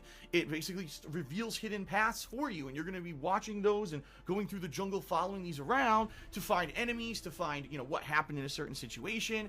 Again, very similar to the Witcher sense from Witcher 3, so it really does feel like this game took these elements from other successful games of the past 5 to 10 years and said, let's just do it like this, and taped it all together. Now, innately, there's nothing wrong with that, especially if you're a huge fan of any of the games that I just mentioned. You're probably going to like seeing a game that takes the best elements and puts them together in a refined way. But for me, I was looking for a little bit more with Horizon, especially hearing all these glowing reviews that everyone was giving the game. I was like, man, there's got to be something about this game that's going to blow me away. And I'm sad to say, honestly, really nothing did. Yeah, it was fun. See? Yeah. See? This dude, everyone called it unoriginal? DSP, your fucking video highlighted that. The gameplay worked, but there was no gameplay element of Horizon Zero Dawn that I said, man, this is fun and unique and different, and it's something I've never done in another game before. Let me give you some perspective. A few years ago, Shadows of Mordor was released. It was a similar style of game to Horizon Zero Dawn, but the unique thing about it was the Nemesis system, by which the game would generate these kind of procedurally generated enemies that would become your nemesis. If you killed them, they would come back bigger and tougher, and you would go back and forth fighting these guys over the course of the game. Completely unique, never done in another game before. Mad Max, which came out just a couple years ago, same kind of formula, open world roaming, open quest structure, but the unique thing about that is that you could craft vehicles, and you could have races, and you could do all that kind of unique stuff with the game. Again, taking stuff from other game franchises, but putting a unique spin on it. Horizon really doesn't do that. It just takes the things from other franchises and puts them together. Yeah, that makes a little more sadly, sense. for me, I did feel that the weakest part of the game was the gameplay experience, simply because I didn't feel like I was doing anything unique or different. I was just kind of going through motions. Oh my god, guys, other games that I played. Now, you gotta I'm slightly happy with his drawing. I'm a full-time gamer, and I've been doing this for 8 years, so I've probably played more games than most people. And I guarantee you that the vast majority of people who are playing Horizon Zero Dawn probably didn't play both Tomb Raider reboots, probably didn't play Mad Max, didn't play Shadows of Mordor. You know what I mean? It's a very unique situation of a person who's played every one of those games to make this comparison. So if you didn't play those games and you're just experiencing this bow and arrow combat for the first time, you may be like, wow, I'm so blown away. But for me, it was kind of lackluster only because it just didn't feel unique enough. Now, one thing that does excel in Horizon Zero Dawn is the plot line, and I am very happy to tell you that now that I've completed the game, this is one of the select few video games that I have played in the past few years that, first of all, has an outstanding, intelligent storyline that keeps you guessing at what's going on at all times. Gee, why is the world like it is? Why are all these robots roaming around and attacking humans? And what's going on with this character and that character? And why are these tribes at war? It's pretty cool playing the character of Aloy, who apparently is an orphan. She has mysterious origins. You're not sure where she came from, yet the tribe treats her as an outcast. She's thrown out into the open world to find out what's going on. You run into other tribes at war, and you're kind of torn between this world of trying to find out what happened in the post-apocalypse. Why did humanity end the way it did? How did it get rebooted? What are these robots throughout the world, paired with all of these kind of situations where the tribes aren't getting along and they're at war, and you're kind of between all of this as this kind of outcast, and it's a really interesting plot. I'm not going to give away any major spoilers, but I will tell you this. Out of all the games I've played in the past few years, not only is this plot incredibly satisfying, but there's no plot holes. At the end of the game, every single question is answered and or will be answered supposedly in a sequel, which is hinted at near the end of the game. So definitely I say, wow, I was blown away. I was so happy when I finally finished the game, and I said, wow, a game that I don't have to have this inkling in the back of my head that, man, they didn't give me all of it. Maybe they saved something for a DLC, or maybe they just didn't want to give everything away in the first game and leave an air of mystery, which I absolutely hate. When I pay full price for a game, I want a coherent story that has a start, middle, and end, and not an ambiguous segment to it that makes absolutely no sense for the sake of the fact that, oh, we want the gamers to figure that out for themselves. Bullshit. This game doesn't do that. It does an amazing job with the plot line. You know what? I was blown away. The plot. You know what? We get it.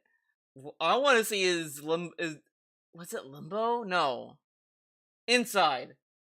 That's the game. I want to see his review of Inside.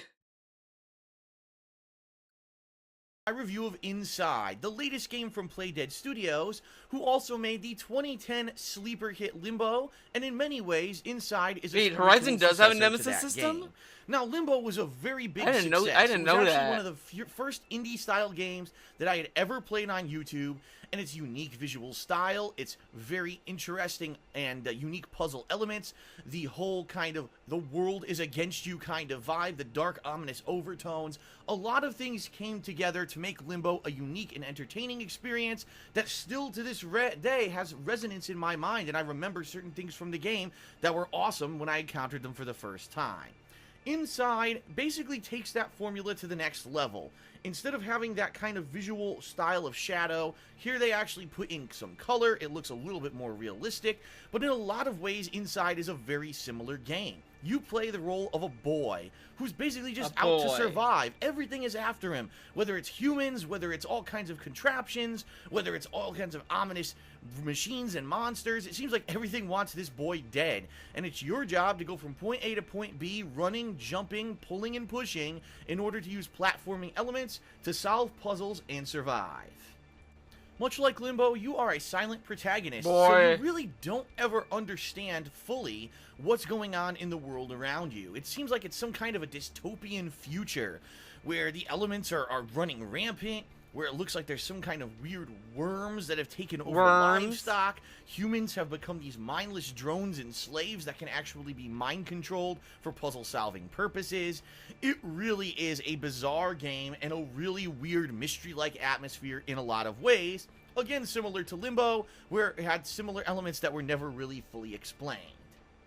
The control scheme is incredibly simple. You can run back and forth, and you can climb ladders and descend ledges. You have a jump button that allows you to jump up and grab ledges, and you have a push or pull button which allows you to latch onto certain things, such as boxes, which you can push and pull for elevation, or doors, which you can open, and that's it. However, the game finds a way to use this incredibly simplified control scheme to create a wide variety of puzzles and challenges for this boy to survive on his path through the game. And I'll be honest here, in this entire game, I don't think I ever came across two puzzles that felt like they were the same. If anything, Playdead did an absolutely outstanding job of putting variety into the game to the point where it seems like every single challenge is something new and fresh and different.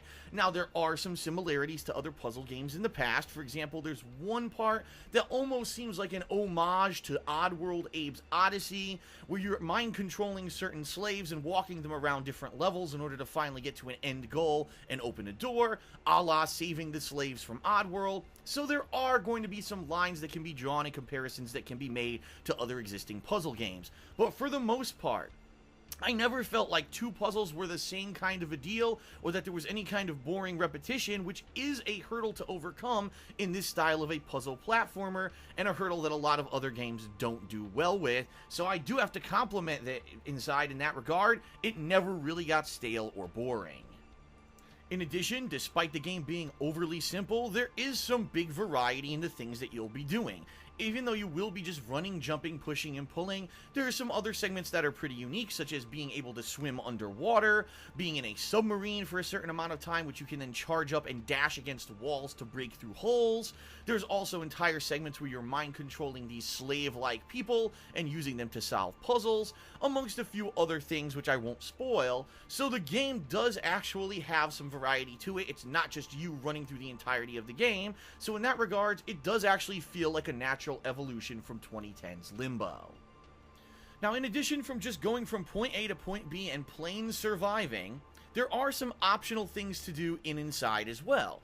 There are 13 hidden items throughout the course of the game, that most of which, I'm going to be very honest with you here, are incredibly cryptic and difficult to find. There's, in most cases, almost no indication that these things exist or that you can actually go to the areas of the game where they can be found. Just to give you some perspective here, I only really was challenged by one puzzle throughout the entirety of Inside. It was a puzzle that had this element of water and air and raising and lowering the level to get through a room. It took me about 5 to 10 minutes to solve this puzzle. No, pretty much every other puzzle Inside, I was able to coast through within. I kind of want to play Inside because I played Limbo, and Limbo was kind of fun. I only found one I never of beat these it. hidden items in the entirety I kind of want of to the try game Inside because though. I didn't even know they existed. I wonder what game That's they did how now, though. cryptic they are to find. And boy, let me tell you, after I finished my playthrough of the game, I actually went and looked up where they all were, and some of them were just like, I don't know how you would ever find them without just actually looking up a list, because some of them are just really well hidden. So you can collect these 13 optional items, and if you do that, the game will lead you down a path to a secret ending. So there is some replayability, and you do actually get trophies and achievements when you find these secret items. So even if you've beaten the game once, you may want to run through it a few extra times for completionist's sake.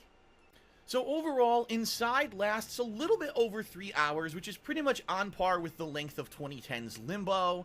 And let me tell you, it passes by in a heartbeat. As you're playing this game, since you're always constantly coming up against a new puzzle or a different kind of challenge, it really moves quickly, and the next thing you know, the game is over. So that actually speaks true to the fact that the game is so much fun while you're playing it this first run through that it occupies you and it just feels like time is flying by. I also have to point out, the ending of this game is a mind fuck. And I'm not going to spoil it in this review for the very sake that if you're going to play this game for yourself, do not watch the ending of someone else's playthrough. It's one of the most unique and weird things that I've ever seen in a video game, and I was literally saying, what is going on at the end of this game for about 20 minutes during this final segment. If you want, you can check out the description of this video, and you can watch my playthrough of the game and see it for yourself. If you're not planning on playing it, I strongly recommend, for your own sake, if you want to see one of the biggest what the fuck moments in gaming ever, check it out for yourself. It's pretty damned wild, and it's gonna stick in my head for quite a long time. So I just said a hell of a lot of positive stuff about Inside, and I'm fully aware that the mainstream gaming media are fully kissing this game's butt, some going as far to giving it pure 10 out of 10, saying it's one of the best puzzle platformers in history, and I can kind of agree when it comes to the gameplay, but I have to be a fair critic, and the bottom line is that I feel there are some things with Inside that come up pretty short that I want to call out in this review. First of all, the game is only 3 hours long, and the only replayability in it is to go back and find these insanely cryptic hidden items, which lead to a semi-secret ending. I'll talk a little bit more about that in a moment. But the bottom line is this game, Inside, costs $20 in the United States. So it's up to you to subjectively judge whether or not you feel that a game you're only going to be playing for a little bit over 3 hours is going to be worth $20 of your money. It was a very similar situation with Limbo back in 2010, where it was a very unique game, but it just ended so quickly with almost no replayability that you were kind of like, oh man, I wish that there was more. In addition, my second and probably the biggest criticism of the game is that the plot is never actually explained. During the course of Inside, you're going to see some of the craziest shit you've ever seen. Why is everyone out to kill this boy? What is up with all the They don't explain it. They don't explain anything. You know, kind of leeches or whatever they are. Why are these humans being mind controlled, and how did this happen? What is this post-apocalyptic world? I mean, there's so many. What is that crazy monster in the water that keeps trying to kill you? There's so many burning questions in the game that really should be answered if you bought it. And the bottom line is, even if you get the secret ending, nothing is ever explained. There's no hidden documents, there's nothing to read, there's no spoken dialogue whatsoever in Inside, and by the time you finish the game, you're kind of like, well, that was a fun 3-hour ride, but what the fuck did I just play? Because they didn't explain anything. And I'm going to be honest here. I've been highly critical of indie games that don't explain their stories or don't have a coherent story. Explain it! The bottom line is, talk to me like I'm a baby. Years, that indie games can have fun and coherent stories. Oh God. Just take a look at games like Undertale, one of the most recent and most successful indie games that has a crazy good story, much better than stories from most AAA mainstream games. So there's absolutely no excuse. This dude hates any story that's like abstract or like and it's to told some extent, in a very subtle way. It was actually Journey back in 2012, two indie games that had great visuals, unique gameplay, but the stories weren't coherent and they never were fully explained in these games. And everyone just said, well, they're so artsy. Journey's and they're great. so I love unique Journey. and different. We're just going to forgive all of that and say, well, they're still amazing games, Game of the Year contenders. And I said, absolutely not. In order to have a successful game, gameplay is certainly part of it, but in this day and age, if you want to have a memorable game, you have to have a coherent story. Unfortunately, Inside has a lot of disjointed story elements that could be tied together into an interesting story, but Playdead doesn't make any effort to actually do that, instead leaving that responsibility on you, the gamer, to try to make up your own story for yourself. And I'm sorry, this is a very subjective thing, but I call bullshit. When I buy a game, the responsibility shouldn't be put on me to figure out what the story was of the game. The game designer should have bothered with it, whether it was you find a few documents during the game and you read them and they explain what's going on, or there is maybe a cutscene or two of spoken dialogue. There's no excuse why this game couldn't have put a tiny bit more effort in to explain. And the bottom line is, it would have felt like a much more complete, interesting, and fun experience if they had put that extra effort in. So for me, the fact that the game is so short, outside of the secret items, there really is no replayability, and there is no actual attempt to explain a coherent story in the game, those are my major negatives when it comes to Inside. So if you can get over those two startlingly big negatives about the game, you're probably going to love Inside. And the bottom line is, even though I am calling them out on these, I did overall very much enjoy my experience playing this game. And it being that it is a unique game that the entire way through you never feel like it's being repetitive or boring, and everything is unique and creative, and there are these mystery elements to the plot, and you're actually craving more by the time the game ends, those are all overwhelming positives for me. So, weighing and balancing the good and the bad, I'm going to give Inside a rating of 8.5 out of 10. It's certainly not the perfect puzzle platformer like all these mainstream reviewers are praising and kissing its butt for, but at the same time, it is something refreshing and different that should be praised for what it is, and if you absolutely like this kind of game, you definitely should check out Inside, if not only for the unique puzzle elements, but for the fact that it's probably going to be one of those games that people will be talking about for quite some time. So, 8.5 out of 10, a great game. I recommend it, even though it does have some shortcomings. I hope Playdead learns from this outing that we want story elements that are explained, and hopefully we can get something better in their next outing. Oh yeah, one final addendum before I wrap this up. The secret ending of the game is not really at all. All it does is end the game prematurely with an element that is something you would not understand unless you beat the game the normal way the first time. It doesn't explain anything. So if you think it's worth your time to try to just single-handedly find these 13 cryptic items, I would probably second guess myself and say just look up a fact to get it done and get the achievements or trophies. It ain't worth your time, and again, kind of a disappointment when I really wanted more story elaboration. He wants story Thanks for watching elaboration. my review, everyone. And if you enjoyed it, Explain please the spread the word to story. your friends and let them know about KO Gaming. In addition, please check the video description for a link to my raw playthrough of Inside over on my streaming and gameplay channel DSD. Let's see. I want to go to the finale. The finale! Okay. It's only 7 minutes long, guys. Alright, so what's going to happen to this globulous monster? The Scrotus Maximus, the testicle monster. Oh, shit. Do I have to do a running start? Probably. Another running start. Oh, nice. Oh my god, escape. The giant the scrotum monster's escaping. Holy shit.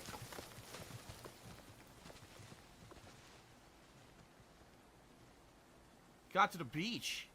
Now what?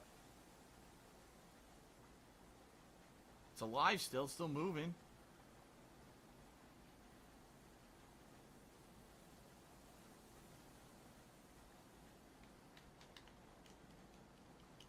I can't move anymore. The camera's panning out. Is this the end of the game?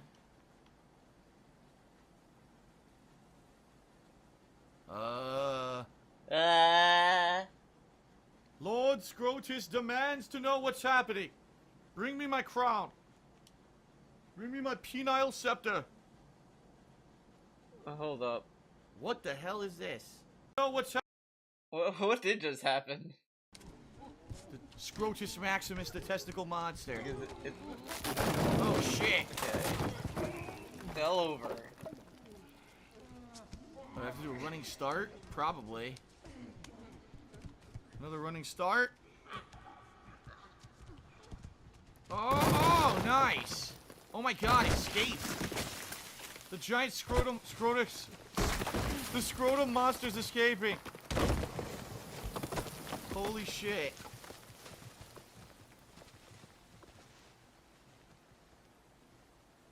Got to the beach.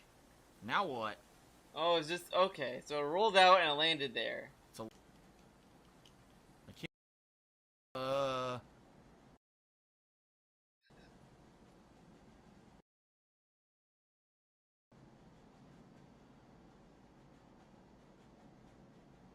That's it. Maybe That's the end. doing classic Cleo What footage. in the living I do fuck not did want I to just taint play? Cleo's legacy What with that. the hell? Cleo did not die and play? become an outro for DSP. Oh my god. That was the end. That's the end of the game. So that makes no sense. The planet is fucked up, right? Apparently water and air have been reversed somehow and they could have multiple layers of them. Gravity is screwed up. There's people who are mindlessly controlled by others. The boy makes no sense. Well, who was the boy? Why were they after the boy? The boy found himself fusing with this monstrous testicle.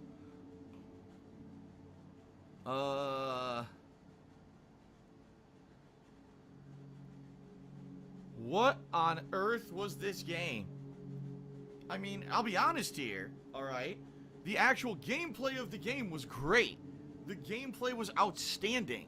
I thought some of the puzzles were very, very unique and different from anything that I've played in another game. I thought that the graphical style was great. The mystery aspect of the story was good. But what the fuck did I just play? What the fuck did I play?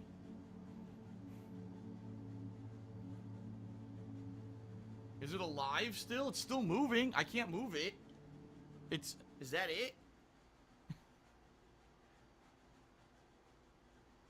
That's it. Is there anything unlocked? Because I supposedly... No, look. It brings you back to the beginning. Huh. Huh.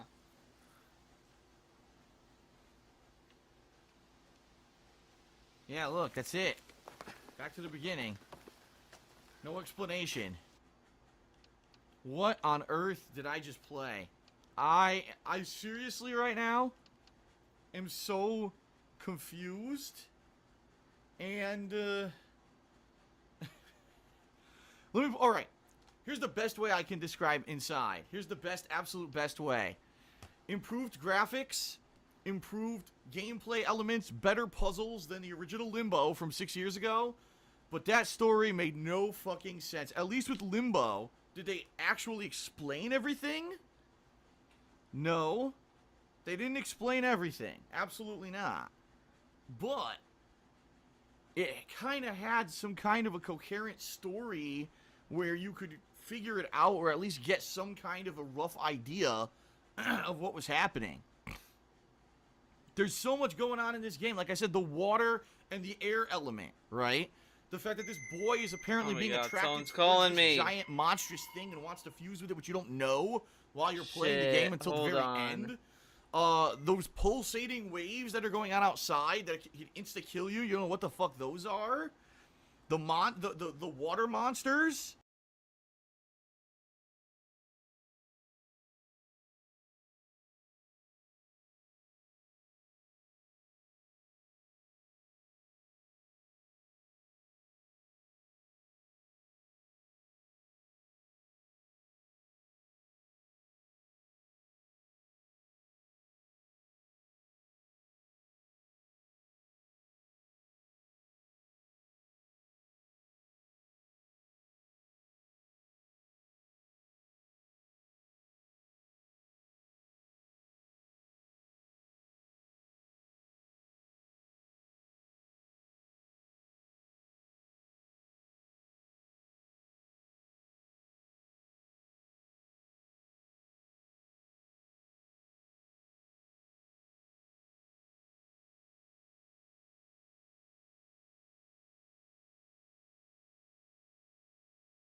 I'm sorry. I'm sorry I picked up the phone.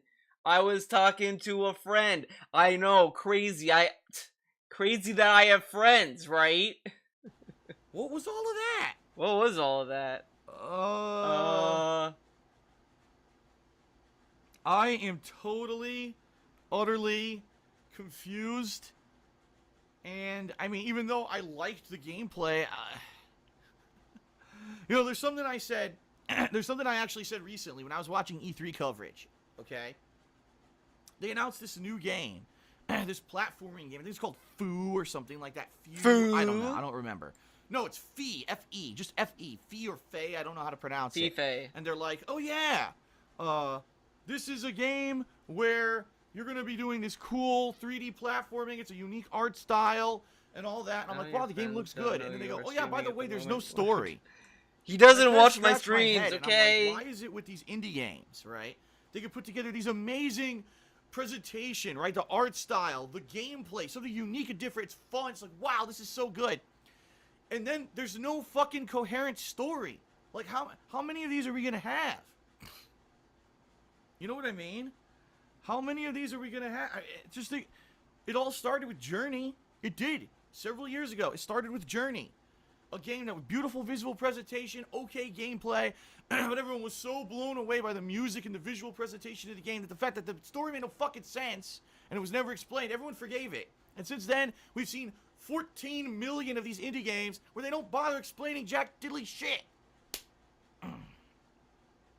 Man, he got really mad.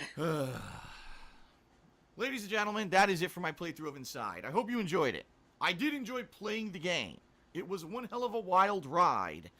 I don't know how I feel about that ending. I don't, alright? We'll see. I am going to review the game. If you want to see the review of Inside, I'll be fully reviewing it on my reviews channel, KO Gaming, which you can find at youtube.com/KO Gaming 1.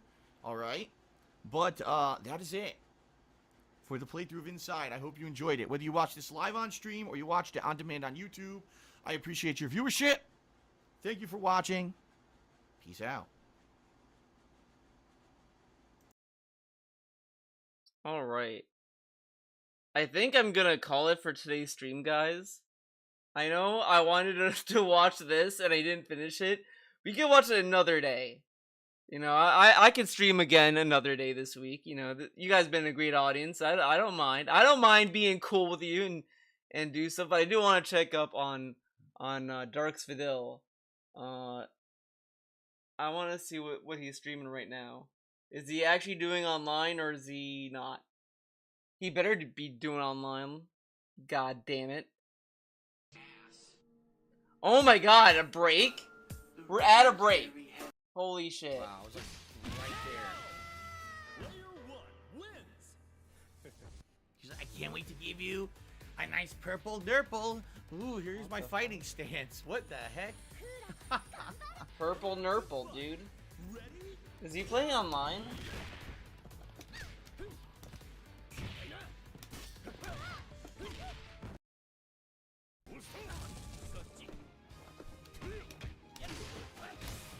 No, I don't think he is. Team Rival. That's actually the name of the team. That's That the Isla name character of the is team. so weird. She's just supposed to float around doing aerial kicks and combos. Like, she's not actually supposed to be on the ground for more than a couple seconds. With decades of training, you will see the flash. Positive Gamer, I did not see your super chat 20 minutes ago. I'm sorry, I missed it.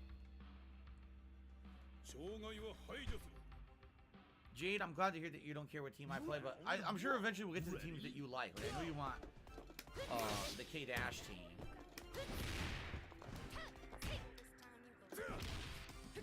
Wait, we never saw this stage before. Yeah, we haven't seen this one yet. Yeah, I don't think this is online. I think he's playing bots. Cause he's a little baby. He's a little baby man.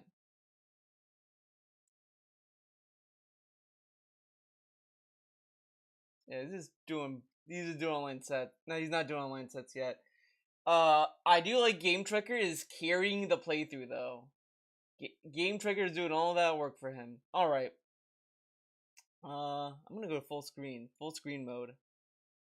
Thank thank you for watching. Thank you for watching my YouTube stream. I know I've not streamed on YouTube in like so long, if ever, because I've been wanting to kind of, do stuff on Twitch and all that stuff. But I think what I want to do, what I'm going to be doing moving forward, is I might want to do so. If I do anything naughty, like naughty art, I might do it on YouTube more. I've been wanting to see if I could, because the way I've been capturing my iPad stuff lately, I had to, I'd do it a slightly different way, and I didn't know if that was gonna make it harder to watch DSP content, which it kind of did, because I had to minimize DSP's window to be an ant size in like the corner of my monitor, and all that.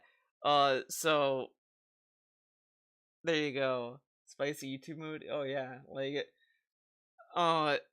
you know what's funny? One of the people I follow who does art, they started streaming on Picarto.tv, and that really made me nostalgic. There was a time on Picarto that a lot of my artists I used to watch, they would watch the shows and movies as they were doing art. I watched one of the Batman movies, the animated Batman movies, on someone's art stream on Picarto. Like the Batman movie was like tiny, and the big screen was for the art.